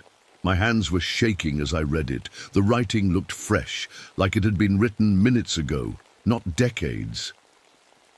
Suddenly, Tom's camera flash went off by accident again. In that split second of bright light, we saw them. Dozens of shadow people surrounding us on all walls of the cave. Their bodies were like torn paper, their faces empty, except for what looked like stars where their eyes should be, and they were all reaching for us. The real horror was just beginning, and somewhere in this darkness, a little girl needed our help. But as our lights grew dimmer and the shadows grew closer, I started to wonder if we'd just walked right into their trap. My flashlight caught something scratched into the cave wall, words in shaky handwriting. They feed on fear. Light hurts them, but they learn, they adapt. Look at this, I called to Tom and Sarah. As they came closer, I noticed our flashlight beams were getting weaker by the minute. The darkness wasn't just growing, it was eating our light. Jenny! Sarah called again, her voice breaking. Baby, where are you? This time, something answered. It wasn't exactly a voice, more like the sound of rustling leaves forming words. Mother, looking, always looking. Tom's camera flash went off again, and in that burst of light, we saw a small figure ahead. It looked like Jenny, but her shadow was all wrong. It was stretching up the wall, reaching toward the cave ceiling, becoming one of them. Jenny! Sarah started running toward her daughter. Wait! I grabbed her arm. Something wasn't right. Jenny wasn't moving. She was just standing there, her back to us, too still. I pulled out the old journal we'd found earlier and quickly flipped through it. There had to be something, some clue about what these things were and how to fight them. Then I found it. A page with dried blood spots on the corners. They're ancient, been here longer than the mountains. Native tribes called this place where shadows feed. They take people, but not all at once. They play first, like cats with mice. Light hurts them, but they're learning. Each year, they can stand more. Soon, no light will be enough. As if to prove the point, my strongest flashlight flickered and died. Tom, I whispered, when your flash goes off, have you noticed how the shadows pull back? Like they're in pain? He nodded, checking his camera. 3 shots left. Sarah, I said, trying to keep my voice steady. That's not Jenny anymore. Not completely. Look at her shadow. Jenny's shadow had completely separated from her body now. It was moving on its own, dancing across the cave wall like a puppet on strings, and behind it, more shadows were gathering, taking shapes that hurt. My eyes to look at. What do they want? Sarah sobbed. The answer came in that awful whisper voice. To play, to feed, to grow. Tom's flash went off again. 2 shots left. The shadows screamed, a sound like wind through broken glass. In that moment, I saw something that made my blood freeze. The shadow creatures weren't just on the walls anymore. They were coming out, becoming 3-dimensional, their bodies like tears in reality. But that flash showed me something else too. The cave paintings we'd seen earlier, they weren't just art. They were a warning. The figures weren't reaching for stars. They were reaching for light. Any light. The flares, I said, suddenly remembering the emergency flares in my pack. They burn brighter than any flashlight. I had 6 of them. 6 chances to fight back against things that had been hunting in these mountains for who knows how long. That's when Jenny finally turned around. Her eyes were different, like empty holes with pinpricks of light deep inside them. When she spoke, it wasn't her voice anymore. Others came before, with their lights and their weapons. All fed us, all joined us. Your light will fade. All. Light fades.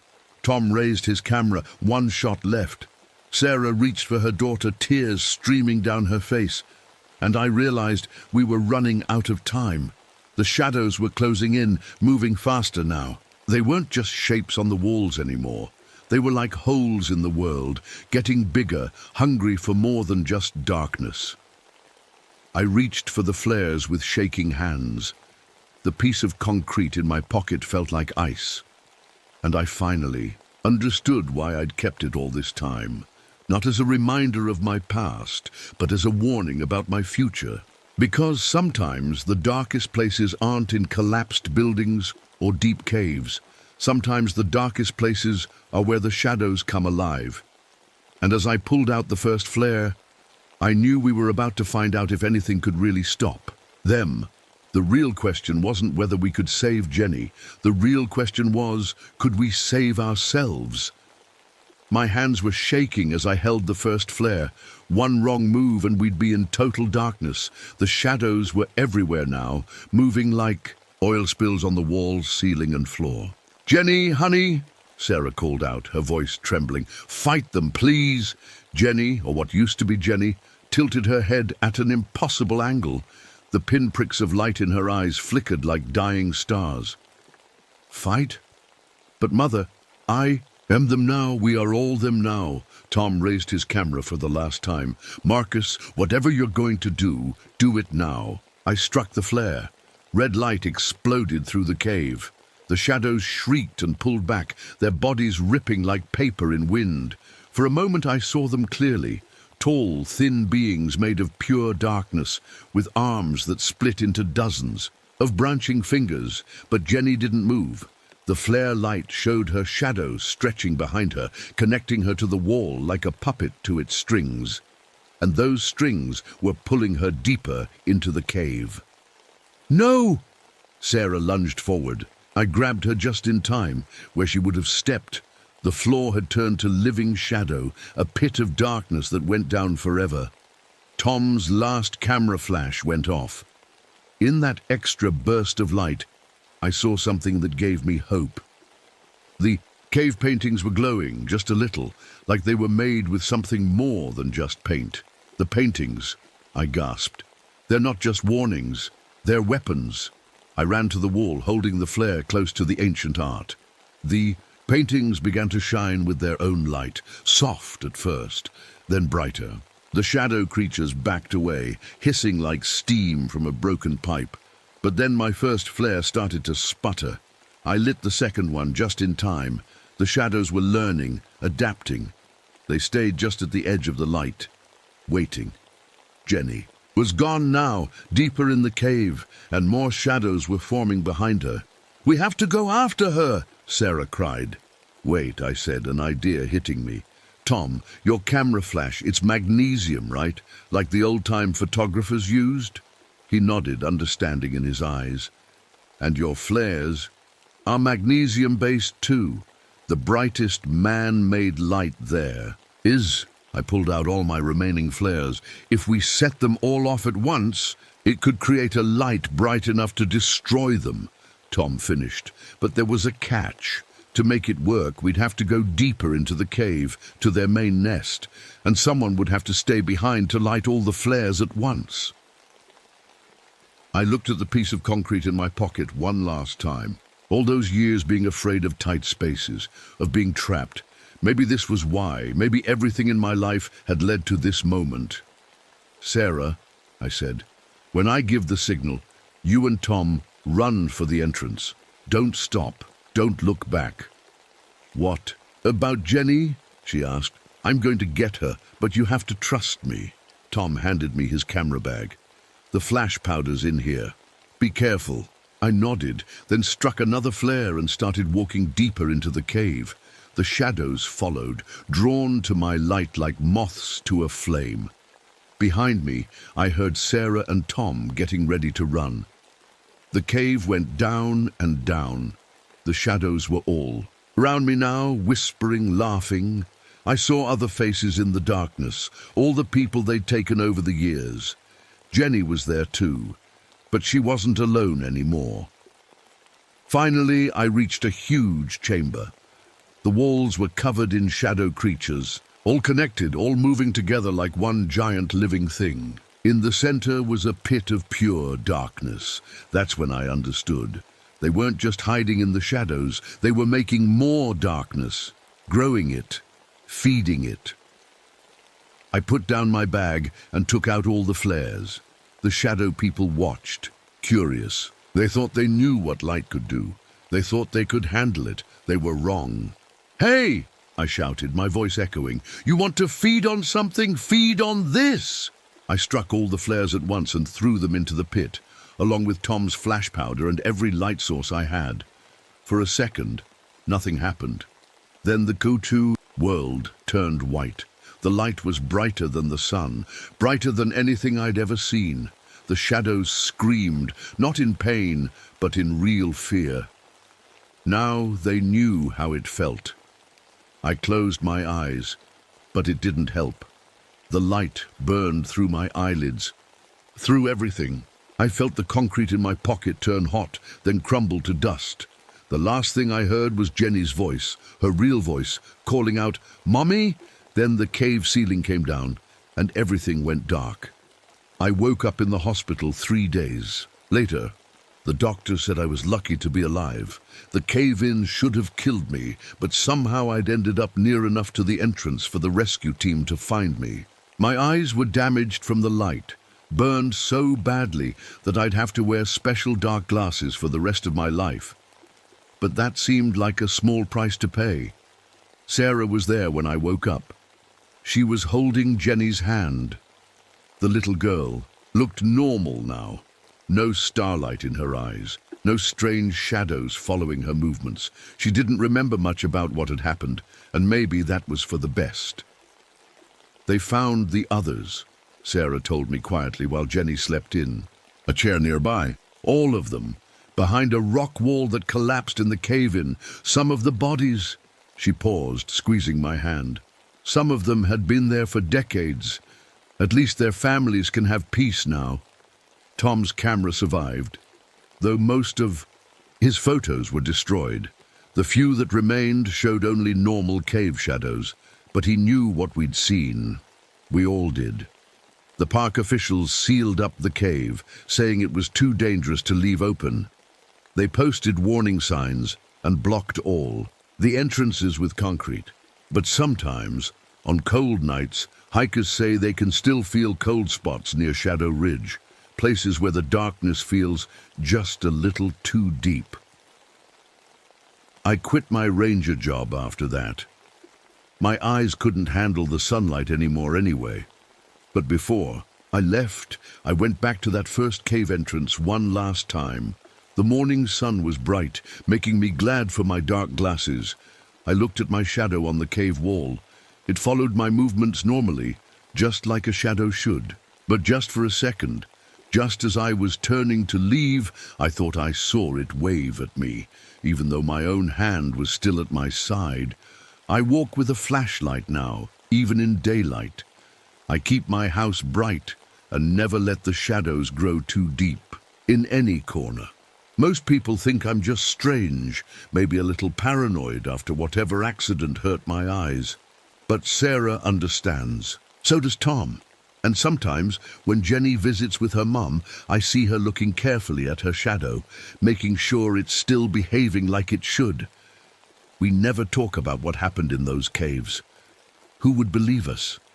But we know the truth. That sometimes darkness is more than just the absence of light. Sometimes it's alive, sometimes it hungers, and sometimes if you look very carefully at your own shadow, you might see it move in ways it shouldn't. If that happens, my advice is simple. Turn on all your lights and run.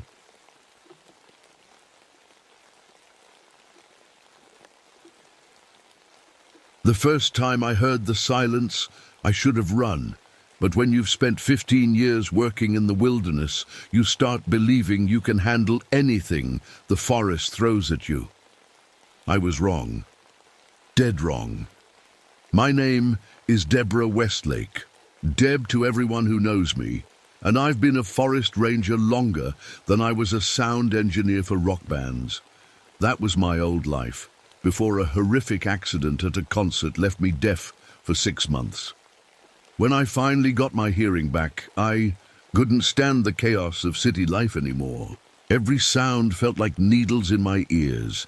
That's how I ended up here, in the Olympic National Forest, where the gentle drip of rain and whisper of wind through ancient trees became my new kind of music.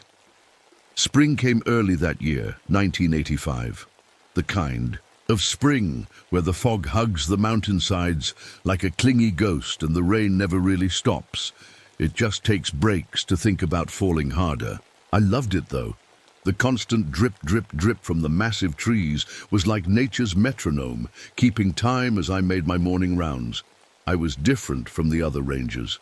While they carried the usual gear, I hauled around something extra, a modified parabolic microphone and recording equipment. It was my personal project, capturing the symphony of the forest. Every bird call, every rustle of leaves, every distant howl, I could identify them all. The other rangers thought I was weird, but they couldn't deny I was good at my job. When you can hear a pine marten sneaking around from 50 yards away, you notice things others miss. That morning started like any other. I left my lookout tower, just as dawn was breaking, the metal stairs clanging softly under my boots. The air was thick with mist, and everything was coated in that deep, velvety green that only the Pacific Northwest can produce. Moss hung from the branches like beards on ancient wizards, and the ferns spread out beneath the towering trees like a rippling green carpet. But something felt off.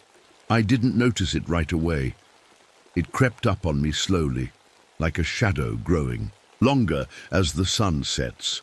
I was recording the morning chorus of birds when I first spotted it, a perfect circle in the forest floor, maybe 30 feet across, where nothing grew. Not a single fern, not one blade of grass. Just bare earth, as if someone had drawn a circle with a giant compass.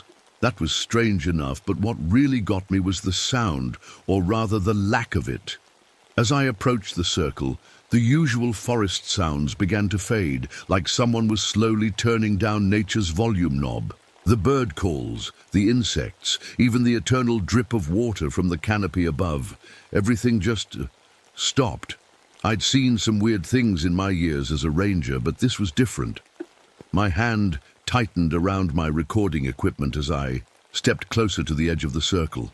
The silence wasn't just quiet, it was wrong. It felt heavy, like the air before a massive storm, but worse. It felt hungry.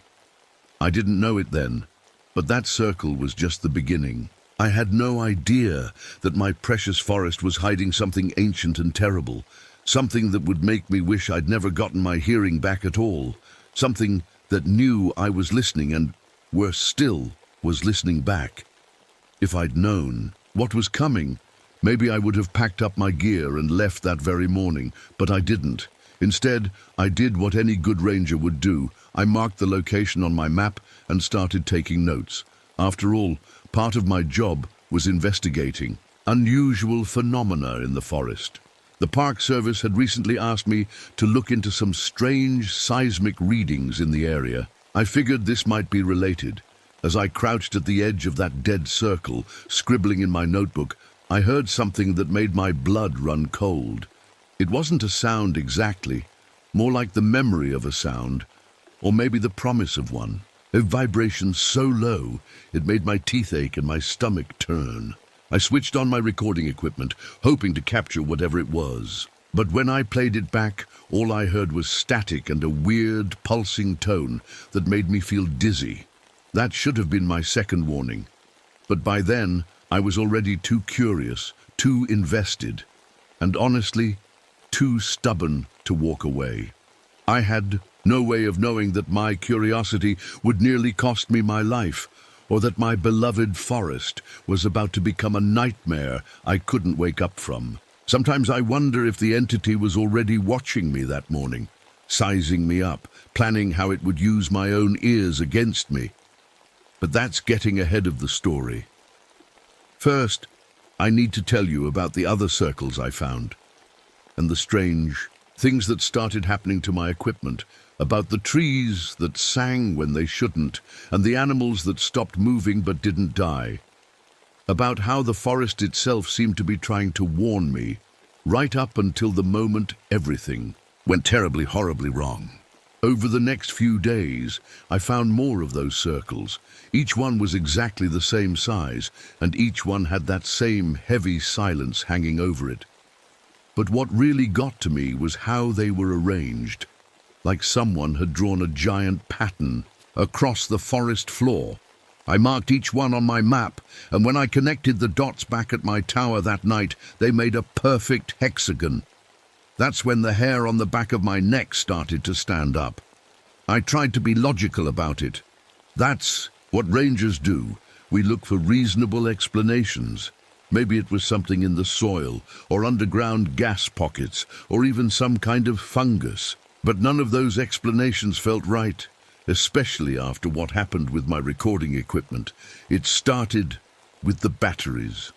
Brand new ones would die within minutes near those circles. I went through a whole pack in one morning, which wasn't normal at all. Then my microphone started picking up sounds that shouldn't have been there. Deep, rumbling noises that made me feel sick to my stomach when I played them back. But the worst part? The trees.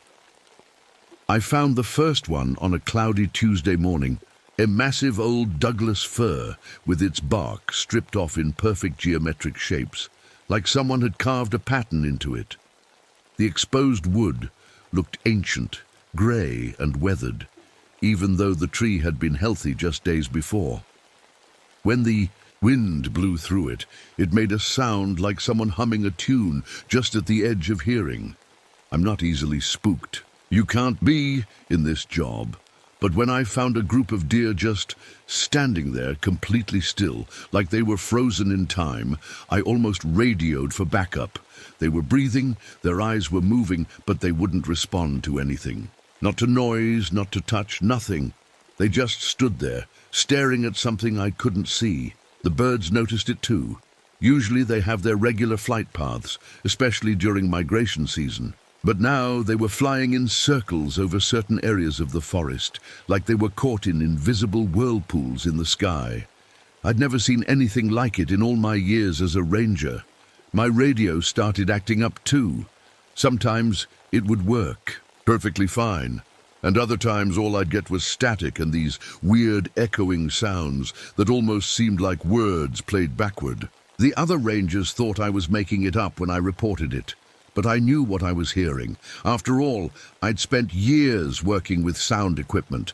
I knew the difference between normal interference and whatever this was. Then I found the old seismic monitoring equipment. It was hidden under some ferns, half buried in the dirt, the kind of gear scientists use to measure earthquakes. The display was cracked, but it was still showing its last reading. Some kind of massive spike that went right off the charts before the machine died. The date on it was from just a few months ago, right around when the Park Service started getting strange reports from this area. The weather started changing too, but not in any way that made sense. Small storms would appear out of nowhere, right over specific spots in the forest. They'd rage for a few minutes, then vanish like they'd never been there. The other rangers said it was just normal mountain weather, but I knew better. These storms always happened over those circles, or in the spaces between them. One evening, as I was heading back to my tower, all sound just stopped. Not like in the circles where it faded away. This was like someone had hit a mute button on the whole world. I could see birds singing, branches moving in the wind, but I couldn't hear any of it. It lasted for exactly 1 minute. I timed it. When the sound came back, it was like a wave washing over me, and for a second I thought I heard music in it.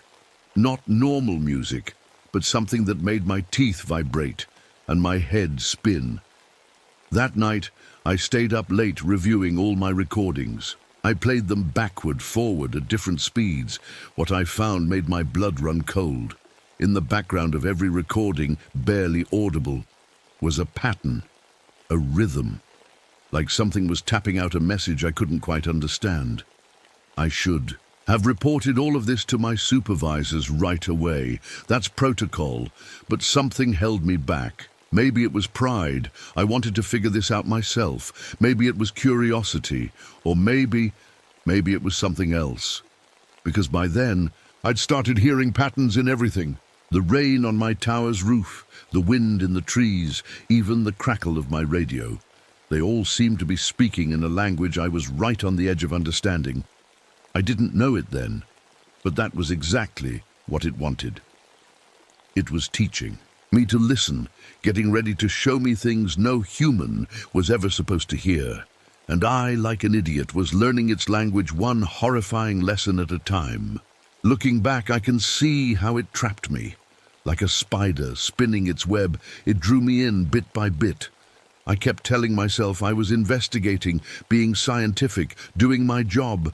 But really, I was becoming obsessed. I started spending all my free time recording the forest sounds. Every morning, I'd wake up before dawn and head out to those circles, setting up my equipment in different spots. The patterns were getting clearer now. Sometimes, when I played the recordings at half speed, I could almost make out words. My journal filled up with notes. I drew diagrams of where the circles were, tracked the weird storms, marked where I found the frozen animals. It was like putting together a puzzle, but I didn't know what picture I was trying to make. Then came the day I found the cave. It wasn't on any of my maps, which was strange because I thought I knew every inch of my section of the forest. It was hidden behind a fallen tree, and the entrance was perfectly round, just like those circles.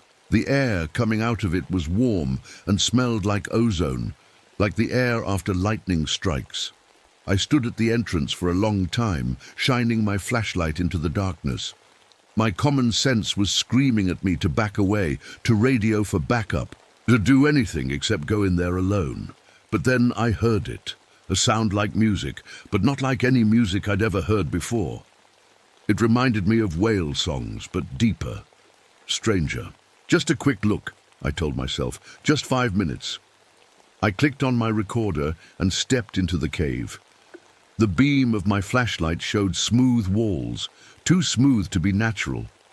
They were covered in strange marks that looked almost like musical notes, but they shifted and changed when I tried to focus on them. The deeper I went, the stronger that strange music got. It wasn't coming from anywhere specific. It seemed to be coming from the walls themselves. My recorder was picking up something too. The needle on my audiometer was jumping all over the place. That's when my flashlight started to flicker. I turned to head back, but the tunnel behind me looked different. Had I taken a turn without realizing it? The walls all looked the same, with those weird shifting marks. My flashlight died completely. In the pitch darkness, the music got louder. It wasn't beautiful anymore, it was terrible. It made my head spin and my stomach lurch. I could feel it in my bones, like my whole body was turning into one big tuning fork. I ran like I've never run before, following the faint light from the entrance. I tripped and fell hard, skinning my knees on the rock floor. But I got up and kept running until I burst out into the daylight. When I finally caught my breath and checked my recorder, the tape was completely blank. Not just blank. It was like it had never been used at all, but my skinned knees proved I hadn't imagined it. The cave was real. Back in my tower that night, I tried to make sense of what had happened. I spread out all my notes on the floor, looking for patterns. The circles, the storms, the frozen animals, the cave, they had to be connected. I started drawing lines between events on my map, and suddenly I saw it. Everything was centered around one spot in the forest, a place the local tribes used to call the Hollow. I found an old report about the area in my files. 20 years ago, the military had done some kind of secret sound weapon testing there. The project was shut down after a series of unexplained accidents. The report was full of blacked-out sections, but one phrase caught my eye. Resonance frequencies beyond expected parameters. That night, the dreams started. I heard that awful music in my sleep, and in the dreams, I understood what it was saying. I woke up with my pillow wet with tears, but I couldn't remember why I'd been crying. The next morning, I noticed something that made my blood run cold. The trees around my tower had started losing their bark in geometric patterns. The same patterns I'd seen in the cave. The thing in the forest wasn't just out there anymore. It was getting closer. It was coming for me. And the worst part? Part of me wanted to hear more of its terrible music. Part of me wanted to understand what it was trying to say. That's when I realized I wasn't just investigating anymore. I was being hunted, and like a fool, I'd been following the hunter's trail the whole time. The first time I saw it, I thought my eyes were playing tricks on me. It was just after sunset, and I was checking the equipment I'd set up near one of the circles. The air got thick, like looking through water, and then I saw it. A shape that shouldn't exist. Imagine a person made of rippling air, like the heat waves you see above hot pavement. But this thing was tall, impossibly tall. It swayed like seaweed in an ocean current, its body made up of thousands of thin, moving threads that vibrated like guitar strings. I stood perfectly still, hardly daring to breathe. My recorder was running, but the needle on the meter was going crazy, swinging back and forth so hard I thought it might break. The air felt heavy, pressing against my ears like I was deep underwater. Then it turned towards me. It didn't have a face exactly, but I knew it was looking at me. I felt it in my bones. That's when the sound started. A deep, thundering pulse that made my teeth chatter and my vision blur. My knees went weak and I had to grab a tree to stay standing. The thing moved closer. Each step it took made the air ripple like someone had thrown a stone into a pond. Birds burst from the trees, flying in panic, but they moved in slow motion, like they were trapped in invisible syrup. I should have run. Every instinct in my body was screaming at me to run, but I couldn't move. The sound it was making had changed. Now it was like 1,000 voices whispering just below the edge of hearing, almost like words, almost like music, but wrong in a way that made my skin crawl. My recorder exploded. Not with fire or anything. Like that, it just fell apart, every screw and wire separating like someone had reversed time on its assembly.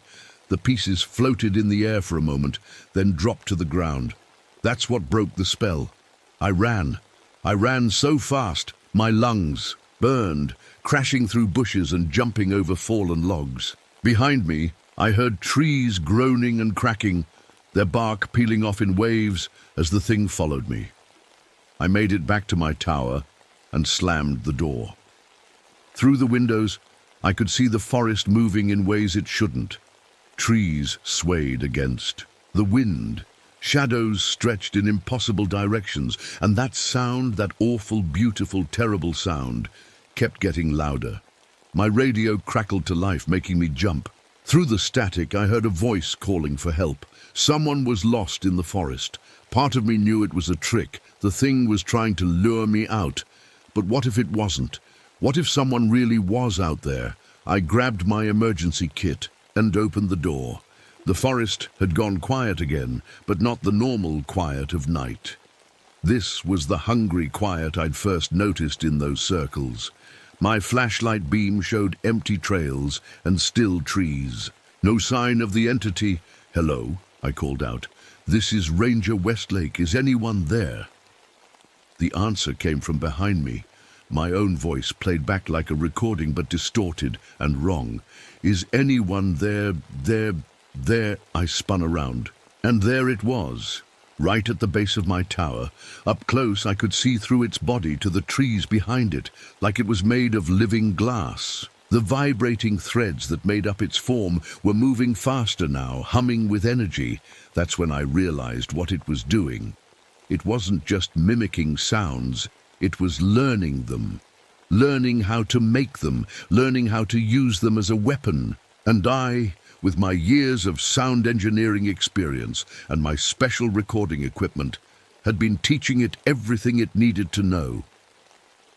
I backed into my tower and locked the door, but I knew that wouldn't stop it.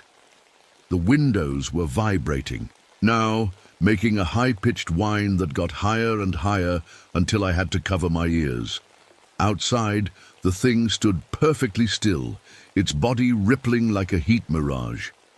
It was testing me, I realized, testing my defenses, testing my fears, and somewhere in the back of my mind, in a place I didn't want to look too closely at, I could feel it testing the frequencies of my own bones, searching for the one that would make them shatter. That night turned into the longest of my life. I huddled in my tower as the thing outside tried to find a way in. The metal walls hummed with its sounds, making my head spin and my stomach turn. Every few minutes the windows would shake so hard I thought they might shatter. I tried the radio, again and again, but all I got was static and echoes of that thing's awful music. I was trapped. The trails leading away from my tower were blocked by fallen trees that had been healthy and standing just hours ago. The thing had planned. This, I realized. It had been planning it all along. Around midnight, I heard a real voice on the radio. "Ranger Westlake, this is search and rescue. We got reports of strange lights and sounds in your area. Do you copy?" My heart jumped. Help was coming. But then I remembered. The thing could copy voices now. "Don't come!" I shouted into the radio. "Whatever you hear, don't come up here." But it was too late. 20 minutes later, I saw flashlight beams moving through the trees. 2 rescue workers were making their way up the trail, somehow finding paths through the fallen trees. I watched in horror as they got closer. The entity was nowhere to be seen, but I could feel it waiting. The air around my tower rippled like the surface of a pond in the rain. "Over here!" I screamed from my window. "Get back, it's not safe." One of them looked up at me, shining his flashlight. "Ranger Westlake, are you hurt? We're coming to..." That's when it happened. The air between us seemed to fold in on itself, and the entity appeared. In the crossing flashlight beams, I could see every vibrating thread of its impossible body. It towered over the rescue workers, its form rippling with energy. The sound it made was like nothing I'd ever heard before. It was every frequency at once, a wall of noise that hit like a physical force. I saw the younger rescue worker clutch his chest and fall. The other one tried to run, but the sound caught him too. They both lay there, so still they looked like the frozen animals I'd found in the forest. I had to do something. These men were here because of me. Looking around my tower frantically, my eyes fell on my sound equipment. All those years as a sound engineer, all that knowledge about frequencies and vibrations, maybe that was why the thing had chosen me, but maybe that was also how I could fight it. I grabbed my backup recorder and my old mixing board, the ones I hadn't used near the circles. My hands shook as I hooked them up to the tower's metal frame. The whole structure was like one big antenna, and if I could find the right frequency, the entity was right outside now.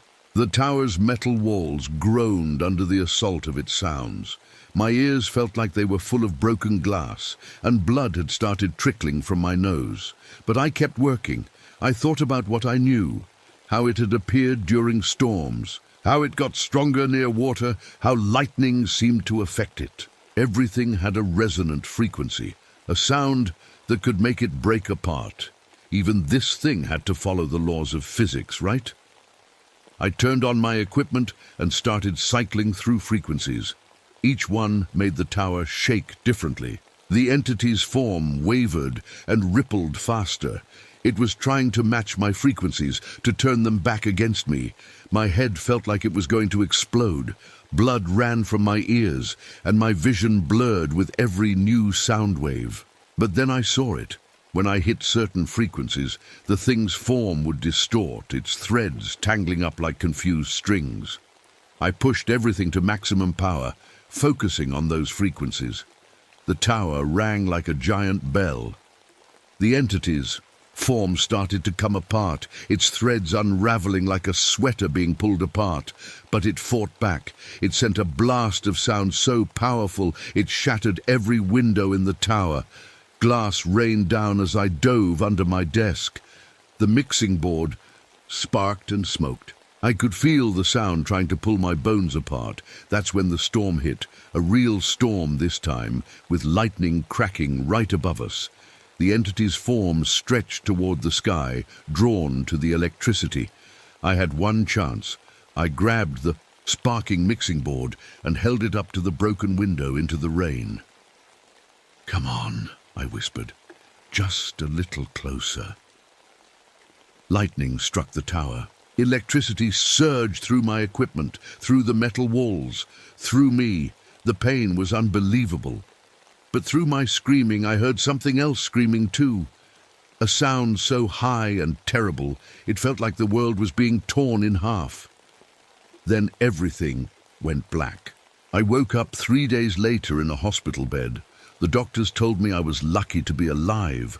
The lightning strike had traveled through the tower's metal frame and my equipment, but somehow I'd survived. They had to put titanium plates in my skull. Where the electricity had done the most damage, the rescue workers lived too, though they don't remember anything about that night. They woke up in the forest with nothing wrong with them, except a ringing in their ears that lasted a few weeks. The official report says they were hit by some kind of shock wave when lightning struck my tower. The Forest Service tried to explain everything away. The circles in the forest, just a weird kind of fungus, they said. The stripped trees, some new kind of bark disease, the strange sounds, equipment malfunction, the storms, normal mountain weather. I tried to tell them what really happened, but they didn't want to hear it. They transferred me to a desk job, saying it was for medical reasons. Maybe they were right. I couldn't work in the forest anymore anyway. Not with what the lightning strike did to my hearing. See, my ears are different now. Normal sounds hurt, like everything's too loud and too sharp. But that's not the worst part. The worst part is what I can hear that nobody else can. The titanium. Plates in my head, they vibrate sometimes like tuning forks picking up distant sounds. And late at night, when everything's quiet, I hear it. That same awful music, far away but getting closer. Sometimes I wake up to find my windows vibrating, just slightly, in patterns that remind me of those marks in the cave. I've done research. Since then, found old stories from the local tribes about tall, thin creatures that could steal voices and appeared after big earthquakes. Found more details about those military sound weapon tests and about how the scientists involved all. Went deaf or crazy or both, the Forest Service cleaned up the area around my tower, cut down the marked trees, filled in the circles with fresh dirt, sealed up the cave. They pretend nothing happened, but hikers still report strange things in that part of the forest. Places where sound behaves wrong, spots where they feel dizzy and sick for no reason, areas where their phones and cameras stop working. I think about going back sometimes. The plates in my head buzz when I think about it, like they're picking up signals from something that's waiting for me, something that learned from me, that knows how to use sound as a weapon because I taught it how. But I stay away. I move to a small house by the ocean, where the constant sound of waves helps drown out the other sounds, the ones that come from somewhere else.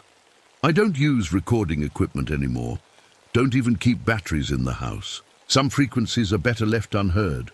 Still, on stormy nights when the wind blows just right, I hear it. That impossible music carried on the edge of the thunder.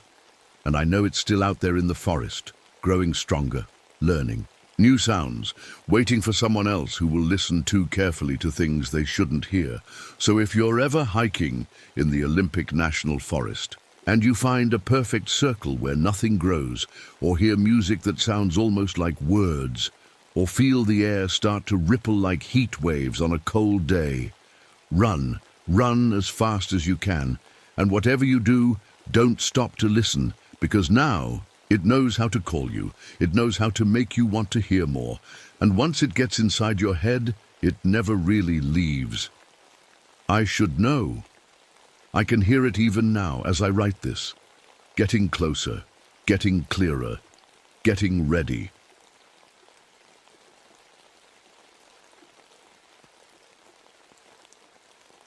The day I lost 3 fingers and part of my foot started just like any other winter day in the White Mountains, except for one thing. The snow was falling upward. I've been a forest ranger for 15 years, and I've seen just about everything. These mountains can throw at a person. Blizzards that turn day into night, trees that crack like gunshots when the temperature drops too fast. But nothing prepared me for what I found in Frost Hollow that winter of 1964. My name is Franklin Osgood, Frank to everyone who knows me, and I'm the senior ranger at Station 23, the most remote outpost in New Hampshire's White Mountains. 30 miles from the nearest plowed road. It's the kind of place where you have to be comfortable being alone. Most days, that's exactly how I like it. I used to be an Olympic athlete, training for the biathlon. That's cross-country skiing and shooting. Combined, a bad fall crushed those dreams back in '52, but it led me here to these mountains. They became my home, especially after Sarah, my wife, passed away 5 years ago. She froze to death in her car during a blizzard while trying to reach me at the station. The mountains took her, but I couldn't leave them. They were all I had left of her. That evening, I was doing my usual patrol on my snowmobile. The sun was setting behind thick grey clouds, and the temperature gauge on my jacket showed -20 degrees. The snow was deep, about 15 feet in some places, and perfect for tracking animals. I carried my usual gear, emergency supplies, my rifle and the wooden compass case Sarah had carved for me before she died. I never went anywhere without it. The stillness hit me first. In weather this cold, you usually hear trees cracking or ice shifting. But there was nothing, just silence. The kind of silence that makes your ears ring because they're trying so hard to hear something, anything. I stopped my snowmobile on a ridge overlooking the valley. The snow crystals caught the last bits of sunlight, making the whole mountain sparkle like diamonds. It was beautiful, but something felt wrong, really wrong. That's when I noticed the tracks. Deer tracks, perfectly preserved in the fresh snow, moving in a straight line through the trees. I followed them with my eyes until they just stopped. Not like the deer had jumped or changed direction. The tracks just ended, as if the deer had vanished into thin air mid-step. I've tracked thousands of animals in my career. I'd never seen anything like this. As I stood there puzzling over it, I saw something that made my blood run cold. The falling snow. It wasn't falling anymore. In small pockets between the trees, snowflakes were drifting upward, like they were being pulled into the sky by invisible strings. I rubbed my eyes, thinking the dim light was playing tricks on me. But no, there it was again. Little clusters of snow, defying gravity, dancing upward into the darkening sky. That's when I heard it. A crackling sound, like electricity, but there weren't any power lines for miles. The hair on the back of my neck stood up, and my breath, which should have been steaming in the frigid air, suddenly wasn't visible at all. Something was very wrong in these mountains, and I was about to find out exactly what. I should have turned back right then. That's what my gut was telling me, but I had a job to do, and people counted on me to do it. Besides, there had to be a logical explanation for what I was seeing. There always is. I got off my snowmobile and pulled out my flashlight. The sun had set now, leaving only the dim glow of twilight. The beam cut through the darkness, bouncing off the snow crystals. As I walked toward where the deer tracks ended, my boots crunching in the snow, I noticed something else strange. It was getting colder, way colder. The temperature gauge on my jacket had shown -20 degrees just minutes ago. Now it read -60. That's impossible in New Hampshire, even in the deadest part of winter. I tapped the gauge, thinking it must be broken. It wasn't. Then I saw the trees. They were wrong. I've seen frozen trees hundreds of times, but these were different. Their leaves were still green, in the middle of winter, but when I touched one, it shattered like glass. The entire tree was frozen solid, so fast that the leaves hadn't even had time to die. My hands were shaking as I pulled out my radio to call it in. Nothing but static. I checked my watch. It had stopped, but when I pulled it away from that spot, it started ticking again, showing the right time like nothing had happened. "Hello?"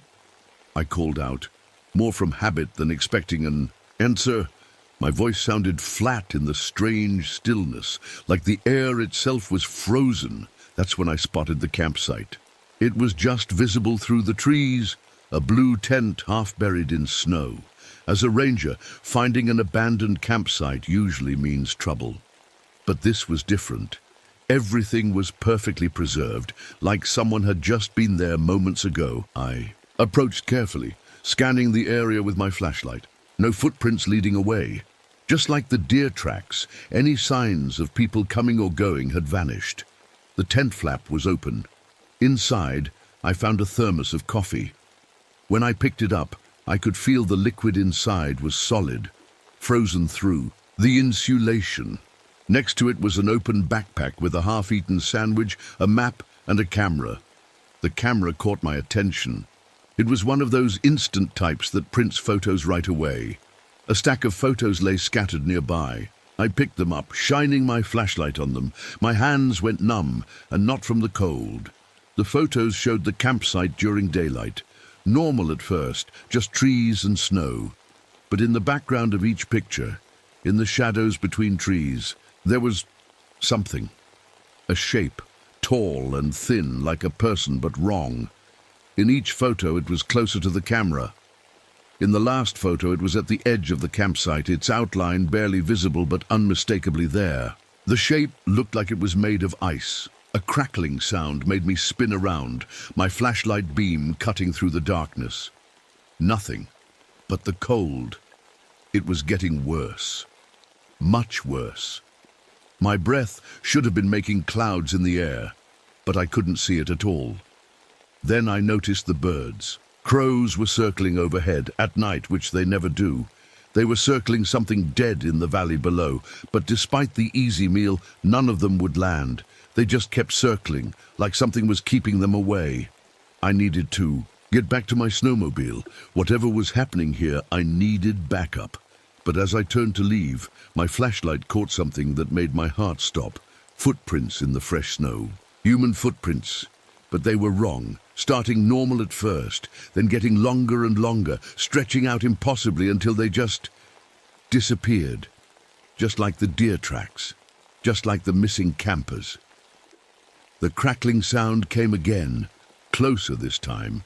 And with it the temperature dropped another 20 degrees. Something was out there in the darkness, something that shouldn't exist, and it was getting closer. I ran. I'm not ashamed to admit it. 20 years in these mountains. And I've never run from anything. But those footprints, that shape in the photos, the impossible cold. My instincts were screaming at me to get out of there. I reached my snowmobile and grabbed the radio again. This time I got through, barely.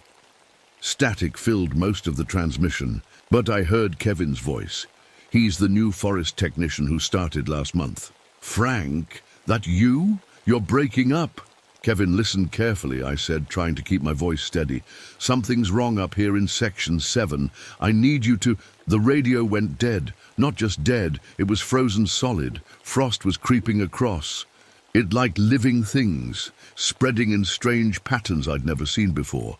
That's when I noticed all the animals were gone. In winter, you usually see tracks everywhere, rabbits, foxes, deer. But around me, in a perfect circle, there were no tracks at all. Like every living thing knew to stay away. A sound made me look up. Through the trees, I saw movement. Something. Tall was walking between the trunks, something that looked like it was made of ice and shadow. I raised my flashlight, but when the beam hit that spot, nothing was there. But it had left something behind. The trees it had passed were covered in strange ice crystals growing right before my eyes. They weren't normal ice. They were spreading, like mold, forming patterns that looked almost like frozen faces. I heard Kevin's snowmobile before I saw it. The headlight cut through the darkness as he pulled up beside me. He was young, maybe 25, with the kind of confidence that comes from not knowing enough to be scared. "Frank, what's going on? You look like you've seen a ghost." I started to answer, but my words froze in my throat. Behind Kevin, about 50 yards back, I saw it again. The thing. It was clearer this time. tall and thin, with long arms that ended in sharp points. Its body looked like it was made of clear ice, and inside I could see things moving, dark shapes trapped in the ice. "Kevin," I said as calmly as I could, "start your snowmobile, now." He must have heard something in my voice because he didn't argue. But before he could reach for the ignition, the temperature dropped so fast it took my breath away. The air itself seemed to crystallize. "Frank?" Kevin's voice shook. He saw it too now. "What is that?" The thing was closer. It didn't walk. It glided, leaving trails of frost behind it. The cold coming off it was like nothing I'd ever felt, like being hit with liquid nitrogen. "Run!" I shouted. But it was too late. Ice started forming around Kevin's boots, climbing up his legs faster than he could move. He screamed, a sound I'll never forget, as the ice spread up his body. I reached for him, but the cold was so intense it burned through my gloves. In seconds, Kevin was completely encased in ice. Through the clear surface, I could see his face frozen in terror. Then, with a sound like breaking glass, the ice shattered. There was nothing left of Kevin but fragments scattered across the snow. The thing, the frost stalker, as I later came to think of it, turned its faceless head toward me. Where its eyes should have been, there were only swirling patterns of frost. I did the only thing I could think of. I grabbed the emergency flares from my snowmobile and ran. Not toward the station, that was too far, but I knew these mountains better than anything living or whatever this thing was. And I knew there was an old ranger cabin less than a mile away. Behind me I heard that crackling sound again, closer now. Ice was spreading across the ground in my wake, trying to catch my feet. The cold was so intense it felt like my lungs were freezing with each breath. But I kept running, because now I knew what had happened to the missing campers, to the deer, with the vanishing tracks, to everyone who had disappeared in these mountains over the years, and I knew that if I stopped, I would join them. I reached the cabin with frozen lungs and legs that felt like lead. My hands were shaking so bad I could barely get the key into the lock. Behind me, through the swirling snow, I could see it coming. The frost stalker moved like fog across the ground, leaving everything frozen in its path. The cabin was small, just one room with basic supplies. Emergency food, water, some first aid supplies, and most importantly, a wood stove. I slammed the door shut and started grabbing anything that would burn. Old newspapers, logs from the stack by the stove, even the wooden chair in the corner. That's when I remembered something from my training days. These creatures, things that live in extreme cold, they usually hate heat. It was just a theory. But right now, it was all I had. The temperature in the cabin was dropping fast. Frost was creeping up the walls, forming those same weird patterns I'd seen before. Through the window, I could see the thing getting closer. In the moonlight, I could finally see it clearly, and I wished I couldn't. It was like someone had taken all the people who'd ever frozen to death in these mountains and merged them with the ice itself. Inside its transparent body, I could see faces, hands pressed against the surface like they were trying to get out. Some of them looked ancient, preserved for who knows how long. The windows started freezing over. Ice so thick it was like looking through cloudy glass. The door was next, frost spreading across it in seconds. I worked faster, stuffing paper under the logs in the stove. My hands were shaking so bad I could barely hold the matches. That's when I saw Sarah's face. It was there, in the ice covering the window. My wife's face, perfectly preserved in the frost. Her eyes closed like she was sleeping, just like she'd looked that night they found her in her car. "No," I whispered. "You don't get to use her against me." The thing was right outside now. The walls of the cabin creaked as the temperature dropped even further. The water in my canteen turned to solid ice. My breath came out in clouds that froze and fell to the floor like snow. Finally, the fire caught. A small flame at first, then bigger as it caught the paper and started spreading to the logs. The heat felt amazing against my frozen skin, but more importantly, I noticed something. Where the warmth touched the walls, the frost patterns retreated. The frost stalker noticed too. It made a sound like cracking ice, and for the first time it seemed hesitant, but I wasn't done. I reached into my pack and pulled out the emergency flares, the kind that burn hot enough to melt metal. I had 3 of them. I just hoped they would be enough. The door burst open with a sound like an explosion, and the thing came in. The cold hit me like a physical force, nearly putting out my fire. Ice started forming on my clothes, in my hair, on my skin. Where it touched, it burned worse than any fire. The frost stalker reached for me with those long, sharp arms. Inside its body, the faces seemed to watch with empty eyes. Sarah's face was among them now, and seeing her there made something inside me snap. I struck the first flare. The magnesium flame burst to life with a hiss, burning white hot. The creature recoiled, making that awful cracking sound again. Where the light touched it, its ice body started to steam. But I could feel myself weakening. My fingers were turning blue, and I couldn't feel my feet anymore. The cold was seeping into my bones, trying to make me part of its collection. I had to end this now, and I knew exactly how. I just hoped I would survive what came next. With numb fingers, I grabbed the other 2 flares and the can of camping fuel from my emergency pack. The frost stalker was still backing away from the first flare, but I could tell the light was getting dimmer. It wouldn't last much longer. My plan was crazy, but it was all I had. The thing was drawn to heat. It wanted to freeze anything warm, so I would give it more heat than it could handle. "You want warmth?" I shouted at it, my voice hoarse from the cold. "Come and get it." I threw the can of fuel into the wood stove, where the fire was already burning hot. Then I lit the second flare and threw it in too. The explosion wasn't huge, but it sent flames shooting out of the stove. The creature screamed, a sound like a frozen lake cracking in spring. The faces trapped in its ice body seemed to scream with it. Sarah's face was still there, but now her eyes were open, and she seemed to be looking right at me.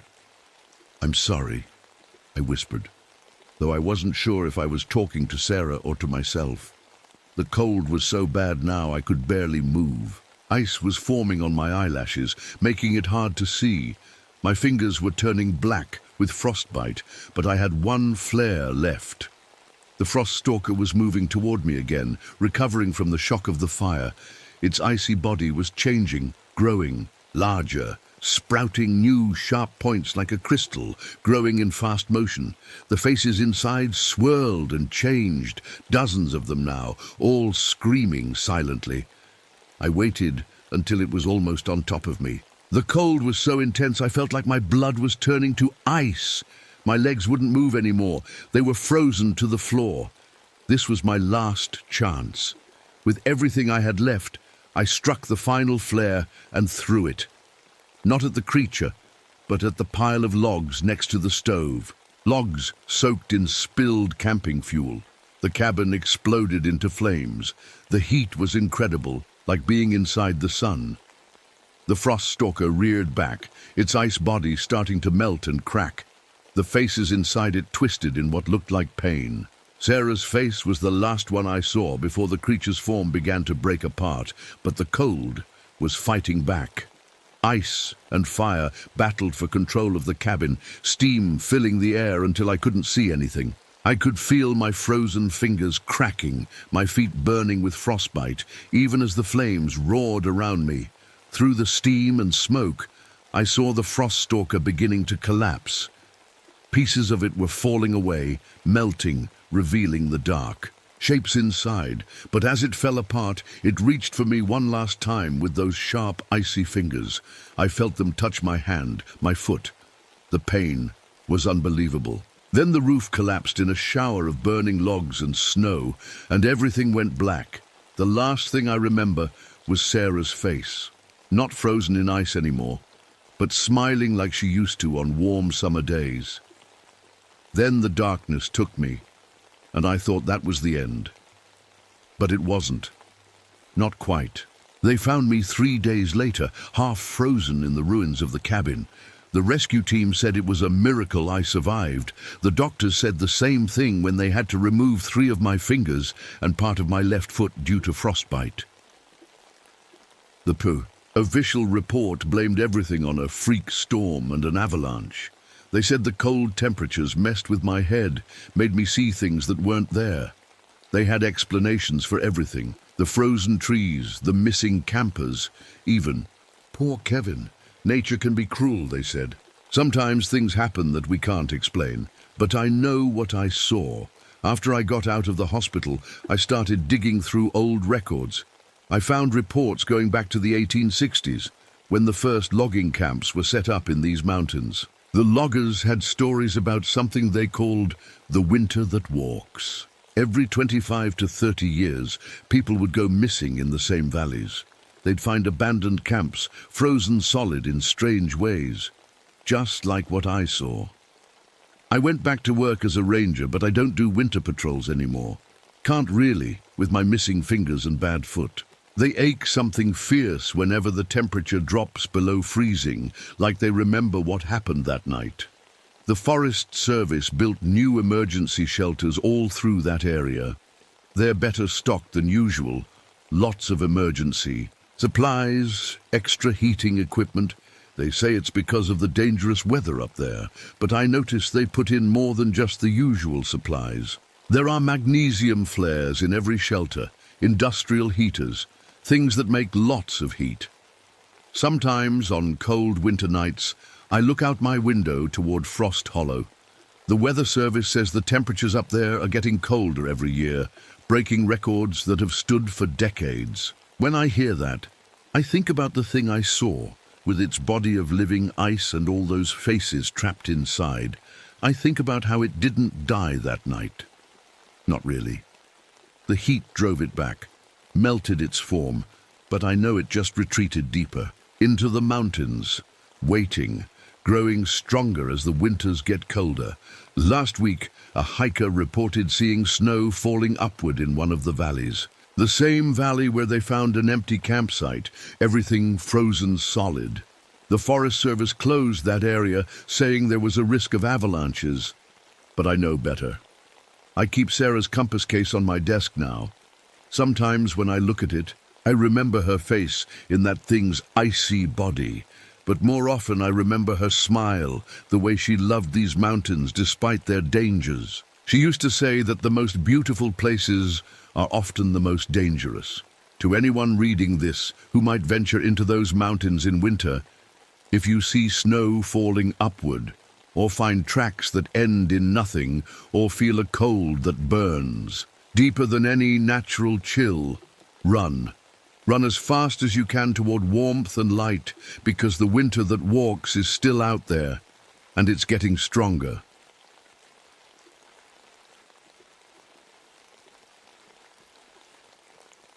The day I saw the dead birds, I should have run.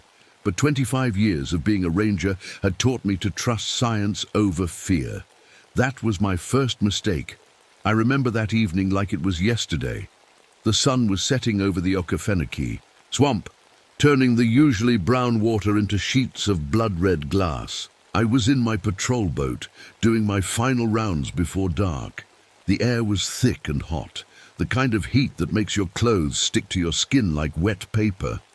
We were in the middle of the worst drought I'd seen in my career, and the water. Levels had dropped so low that old cypress stumps were poking their heads up like ancient creatures coming up for air.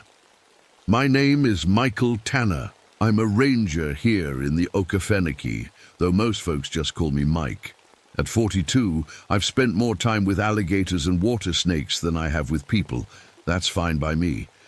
After what I saw in Vietnam, the quiet of the swamp has been my medicine. I was about to head back to the station when I noticed something odd. There were birds, maybe 6 or 7 of them, floating dead on the water. Now, finding a dead bird isn't unusual, but these were arranged in a perfect circle, like someone had placed them there. I rubbed my eyes. thinking the red sunset was playing tricks on me. But no, they were definitely in a circle. I reached for the good luck charm in my pocket, a piece of Vietnamese plant I keep in resin. It's a habit I picked up after the war. The familiar shape usually calms me down, but that evening it felt cold against my palm. The chorus of frogs and insects that usually fills the swamp at dusk had gone quiet. That's when I noticed the water. It seemed to be moving on its own, like it was breathing. There wasn't any wind, and the nearest gator was yards away. Just small ripples pulsing like a heartbeat. My radio crackled, making me jump. Bass to, "Tanner, you about done out there?" I pressed the button to respond, but kept my eyes on those dead birds. "Yeah, Jeff, just checking something out." "Well, hurry it up. Storm's coming in from the west." I should have listened, should have turned that boat around and gotten out of there. But I was a marine biologist before I was a ranger. When something doesn't make sense, I need to understand why. That's what my ex-wife used to say drove her crazy about me, always choosing work over everything else. Even our son, Tommy, who I haven't spoken to in 3 years, the sun dipped lower and the red light on the water got darker, more like rust than blood now.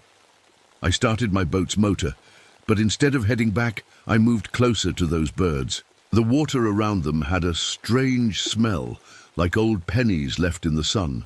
As I reached out with my net to collect one of the birds for testing, the water beneath my boat vibrated, not like when a gator swims by.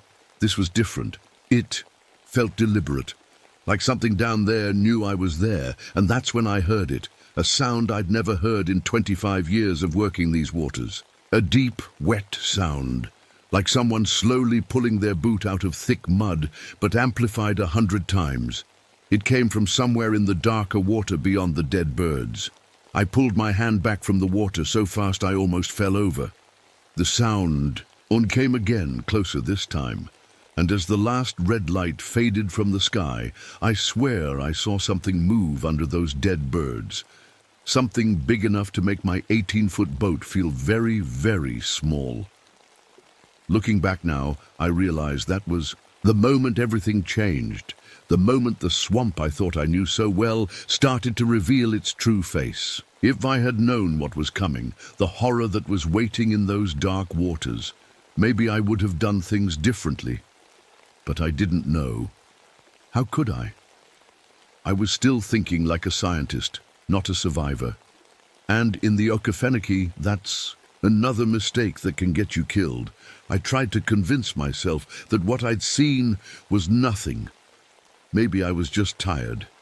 Maybe the heat was getting to me. But the next morning, things got weirder. I was checking the kayak rental area. It's a small wooden dock where tourists can rent boats to explore the safer parts of the swamp. What I found stopped me in my tracks. All 12 kayaks were there, but they weren't tied up like normal. Someone, or something, had arranged them in a perfect circle, just like those dead birds. "Hey, Jerry!" I called out to the rental guy, but no one answered. The little rental shack was empty, with the sign still showing closed from yesterday. The guest log showed the last entry was 2 days ago. My hands were shaking a little as I reached for my radio. "Base, this is Tanner. Anyone seen Jerry today?" Static answered me. I tried again. Nothing but a strange gurgling sound coming through the speaker. I'd never had radio problems in this area before. That's when I noticed how quiet it was.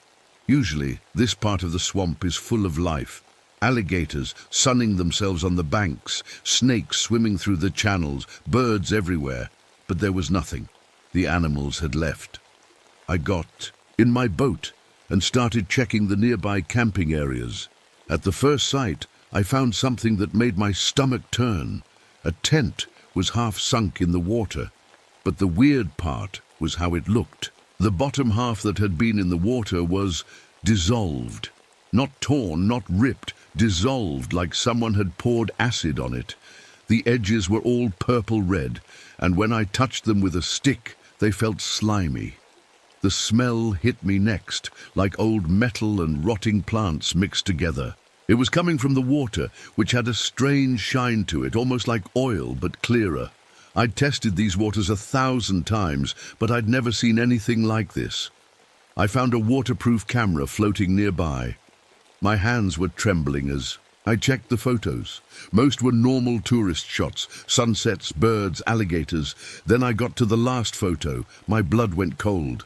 There, rising from the dark water behind some cypress trees, was something. It looked like a giant tentacle, but not quite. It was semi-clear, like jellyfish skin, with what looked like yellow lights inside it. I nearly dropped the camera when I heard a splash behind me. I spun around, but there was nothing there, just ripples on the water's surface moving against the wind. That's when my boat's depth finder started going crazy. According to the screen, the water under me was suddenly 100 feet deep. That's impossible. I knew this area was only about 8 feet deep. I moved the boat a few yards away, and the reading went back to normal. I needed help. This was bigger than anything I'd dealt with before. I tried the radio again, and this time it worked, but what I heard made no sense. Under the static, I could hear what sounded like words. Not English, not any language I knew, just rhythmic sounds that somehow felt like speech. A splash of water hit my arm, and instantly my skin started burning. I wiped it off quickly, but it left a red mark, like a mild chemical burn. The water had never done that before. I started the boat's motor, ready to head back and report everything. That's when I saw them. More dead birds, arranged in a new pattern.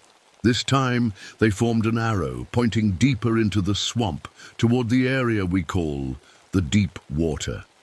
Local folks had always told stories about the deep water, stories I'd dismissed as superstition. They said there were things in there, things that had been around since before people came to these parts. I never believed them. But as I sat there, looking at those birds pointing the way, feeling my arm burn where the water had touched it, I started to think maybe those old stories weren't just stories after all. I had a choice to make. Head back and try to convince people something was wrong, or follow those birds and find out what was happening to my swamp. I knew what I should do, but I also knew what I was going to do. I turned the boat toward the deep water. Sometimes being stupid and being brave look exactly the same. I was about to find out which one this was. The deeper I went into the swamp, the more my hands shook on the steering wheel. The morning sun was high now, but somehow the water looked darker here. My phone had stopped working 10 minutes ago, and the radio was just making that weird gurgling sound again. That's when I heard someone calling my name. Ranger Tanner. Hey, wait up! I turned to see a small boat coming up behind me. It was Sarah Chen, a graduate student who'd been studying water plants in the swamp for the past month. She was smart, maybe too smart to be out here right now.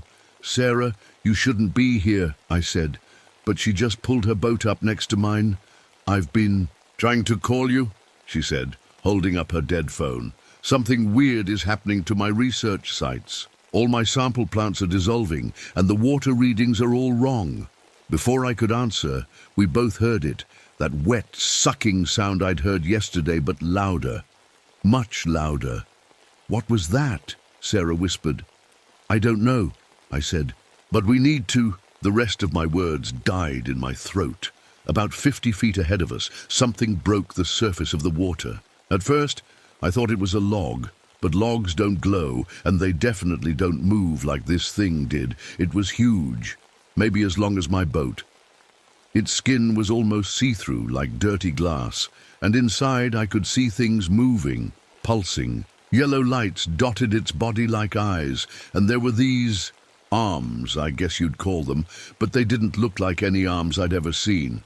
They were more like tentacles, but jointed, like they had bones inside. That's impossible, Sarah whispered, already pulling out her camera. It looks almost like a giant salamander, but the bioluminescence and the size... Sarah, I said quietly, put the camera down and back your boat up, slowly. But she didn't listen. The creature turned toward us, and I saw more yellow eyes open along its side.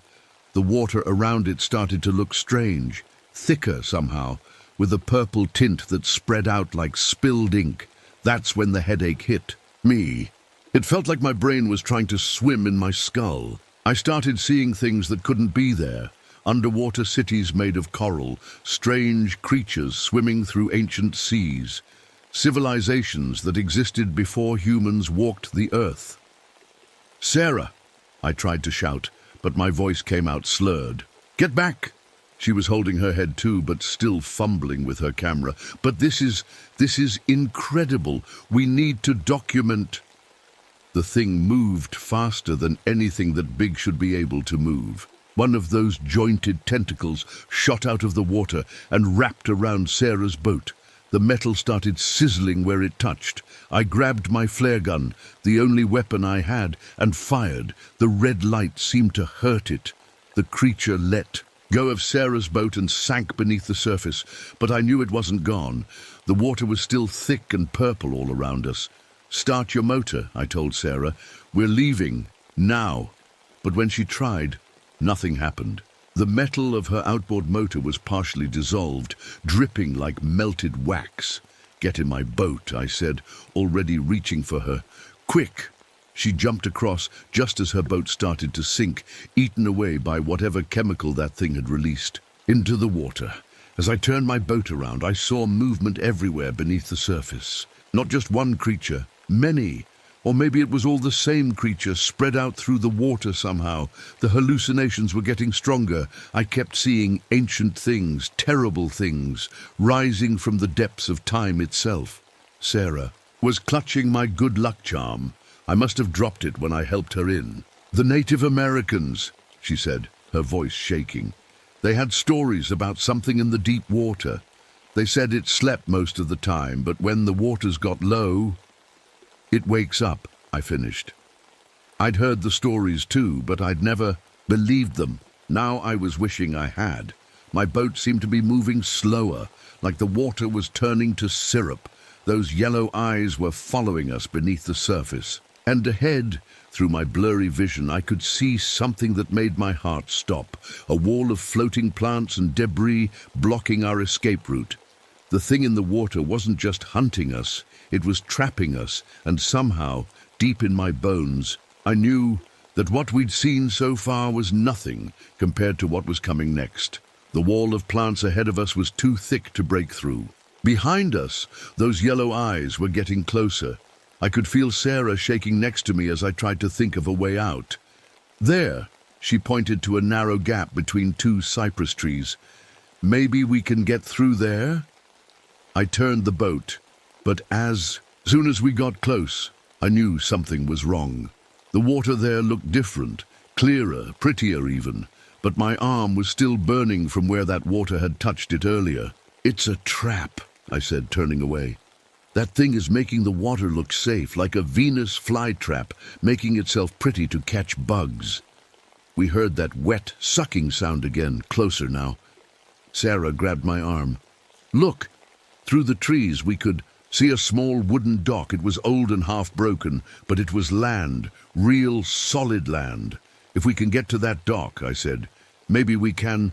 That's when it hit us. A huge tentacle, bigger than the others, slammed into the side of my boat. The whole thing tipped and Sarah screamed as she fell into the water. "Sarah!" I reached for her, but she was already going under. The water around her was turning purple. Without thinking, I dove in after her. The water burned my skin like fire, and those visions hit me again. Ancient seas, prehistoric creatures, things that should have stayed buried in time. But through the purple haze, I could see Sarah struggling. I grabbed her arm and pulled up, fighting against something that was trying to pull her down. For a second I saw it clearly, a massive shape under us, its see-through skin showing, organs and bones that didn't make any sense. Those yellow eyes were everywhere now, watching us. Somehow I got us both back to the boat and pulled us in. Sarah was coughing up water, her skin red and blistered where the water had touched her. The boat's motor was making a strange grinding noise. "The dock," Sarah gasped. "We have to get to the dock." I aimed for it, but the motor was dying. That thing had done something to it, just like Sarah's boat. We were about halfway there when the motor gave out completely. "There's paddles under the seat," I told Sarah. We each grabbed one and started paddling. Every splash of water that hit us burned. That's when I saw something that made me forget about the pain. On the trees near the dock were old carvings, Native American symbols. They looked like warnings. "Sarah, look at these markings," I said. As we finally reached the dock, "They're trying to tell us something." She was studying them too, her hands still shaking. "These are old, really old. This one looks like it's showing the creature, see? And here, I think this is showing how they fought it." The water around the dock started to move, making the whole structure shake. Those tentacles were rising again, but now we could see more of the creature. Its head was massive, with a mouth that opened sideways instead of up and down. Inside were rows of teeth that glowed like its eyes. "The carvings," Sarah said suddenly. "Look at this plant they drew. I've seen it before. It grows all over. The swamp. The Native Americans. They must have used it against this thing." She was right. I recognized the plant too. We called it swamp thistle. It grew everywhere, and the local folks used it for medicine. I'd always wondered why nothing ever seemed to eat it, not even the bugs. The dock creaked under us.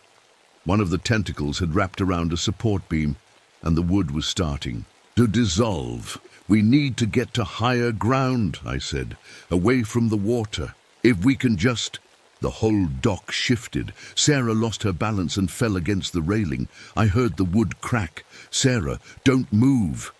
I reached for her, but I was too late. The railing gave way. Sarah fell. This time, when the purple water closed over her, she didn't come back up. I screamed her name until my throat was raw, but there was nothing but ripples on the surface, spreading out in that perfect circle pattern I'd seen with the birds. The creature had her. And now it was coming for me. Standing on what was left of the dock, my skin burning and my head full of impossible visions, I realized something. This wasn't just about surviving anymore. I had to stop this thing. Had to make sure no one else ended up like Sarah. The Native Americans had found a way. Now I had to figure it out too, but first I had to get off this dock before it collapsed. And somewhere in the dark water, those yellow eyes were watching, waiting to see what I would do next. I ran through the trees, my feet slipping on the wet ground. The image of Sarah disappearing into that purple water kept flashing in my mind. Behind me, I could hear the creature moving through the water, following me. My only chance was to find that swamp thistle. It grew everywhere in the swamp, except I realized with a chill, in the areas where the creature had been. Maybe it knew to stay away from it. The ground under my feet was getting softer. The water level was rising, even though there hadn't been any rain. Somehow the creature was making the water rise, trying to force me back into its territory. That's when I spotted it, a patch of swamp thistle growing on higher ground. Its purple flowers were exactly like the ones in the Native American carvings. I started grabbing handfuls of it, ignoring the thorns that pricked my hands. A huge splash behind me made me turn. The creature was there, pulling itself partly onto land. In the full daylight, I could see how massive it really was. Its clear skin showed bones that looked almost human, but wrong somehow. Those yellow eyes weren't just on its head now. They were opening all over its body, all of them fixed on me. My head started swimming with those visions again. Ancient oceans, creatures that looked like this one, but even bigger, hunting in deep waters before humans existed. But this time, I saw something else too. People, Native Americans, fighting these things with smoke and plants. The creature's mouth opened sideways, showing those glowing teeth. One of its tentacles shot out at me, but I rolled away. The ground, where I'd been standing, sizzled and dissolved. I had the thistle, but what was I supposed to do with it? The visions had shown smoke. Then I remembered. My boat. The fuel tank was still almost full. If I could just get back there. But the creature was between me and the boat. The water was rising faster now, turning the ground into mud. Soon, there wouldn't be any dry land left. I looked around frantically and spotted a fallen tree. If I could get across it, I might be able to circle back to the boat. I started running, clutching the thistle to my chest. The creature followed, but it seemed slower on land. Its skin looked drier, less clear. Maybe it could only stay out of the water for so long. I made it to the fallen tree and started across. Halfway there, I felt it shift under me. One of those tentacles had grabbed the end of the log. The wood started to dissolve. I jumped, barely making it to the other side as the log crumbled into the water. The landing sent pain shooting through my ankle, but I couldn't stop. The boat was just ahead. When I reached it, my hands were shaking so bad I could barely open the fuel tank. I stuffed the thistle inside and grabbed my emergency. Flare. My last one. The creature was coming fast now, realizing what I was trying to do. A tentacle wrapped around my leg. The pain was worse than anything I'd ever felt, like being burned and crushed at the same time. With everything I had left, I aimed the flare at the fuel tank and fired. The explosion was bigger than I expected. The burning fuel and thistle created a thick purple smoke that spread out over the water. The creature's scream was like nothing I'd ever heard, not animal, not human, but something ancient and terrible. It let go of my leg. Through the smoke, I could see its clear skin turning cloudy, those yellow eyes closing one by one. It thrashed in the water, creating waves that nearly knocked me over. Then, slowly, it started to sink. The water level began dropping. The purple color faded, leaving normal swamp water behind. But as the last of it disappeared into the deep, one of those yellow eyes met mine. And somehow, I knew this wasn't over. The creature wasn't dead. It was just going back to sleep, back to the deep water where it had waited for who knows how many thousands of years. I stood there for a long time, watching the water, my leg burning where it had grabbed me. The swamp was starting to sound normal again. Frogs calling, birds returning, but things would never be normal for me again. My skin was burned wherever the water had touched it. My head was still full of those visions of ancient times. And Sarah. Sarah was gone. I knew I had to tell someone what happened, had to warn people about what was sleeping in the deep water. But I also knew nobody would believe me. All I could do was what the Native Americans had done: keep the warnings alive, help people stay away from the deep water, and hope that the creature would sleep for a long, long time. But every time I see a red sunset over the swamp, I wonder how long until it wakes up again. They found me the next morning, half conscious, on the shore. My leg was badly burned, and I was babbling about creatures in the water. The official report said I'd had a run-in with an aggressive alligator, and that Sarah had drowned in a boating accident. I tried to tell them the truth about the creature, the purple water, the ancient carvings. They sent me to doctors who said I was suffering from heat stroke and trauma. Eventually, I stopped trying to convince them, but my body told a different story. The burns from the creature's touch never fully healed. Even now, 5 years later, my skin turns red and starts burning whenever I get too close to swamp water. The doctors call it an unusual allergic reaction. I call it a reminder. I still work as a ranger, but I stay away from the deep parts of the swamp. I've mapped out all the areas where the Native American carvings are, all the places they marked as dangerous. I make sure the tourist boats stay far away from those spots. The local people believe me, even if they don't say it out loud. They've always known there was something in the deep water. Now when they see me limping on rainy days, they nod like they understand. They keep their boats in the shallow waters and teach their kids to do the same. Last month, a historian visited the station. She was researching old Spanish documents from the 1500s. She showed me something interesting. Reports of water demons in the Okefenokee, always appearing during long droughts. The descriptions matched what I saw that day. Sometimes, late at night, I still have those visions. I see ancient seas filled with creatures like the one I met. I see them sleeping in the deep places of the world. waiting for the waters to get low enough to wake them up. Sarah's family put up a small memorial near the ranger station. I leave flowers there every week. The official story says she drowned, but the local folks added something to the memorial in their own language. Translated, it means, taken by the old ones. My leg is aching as I write this. There's another drought coming. The Weather Service says it could be the worst one in 50 years.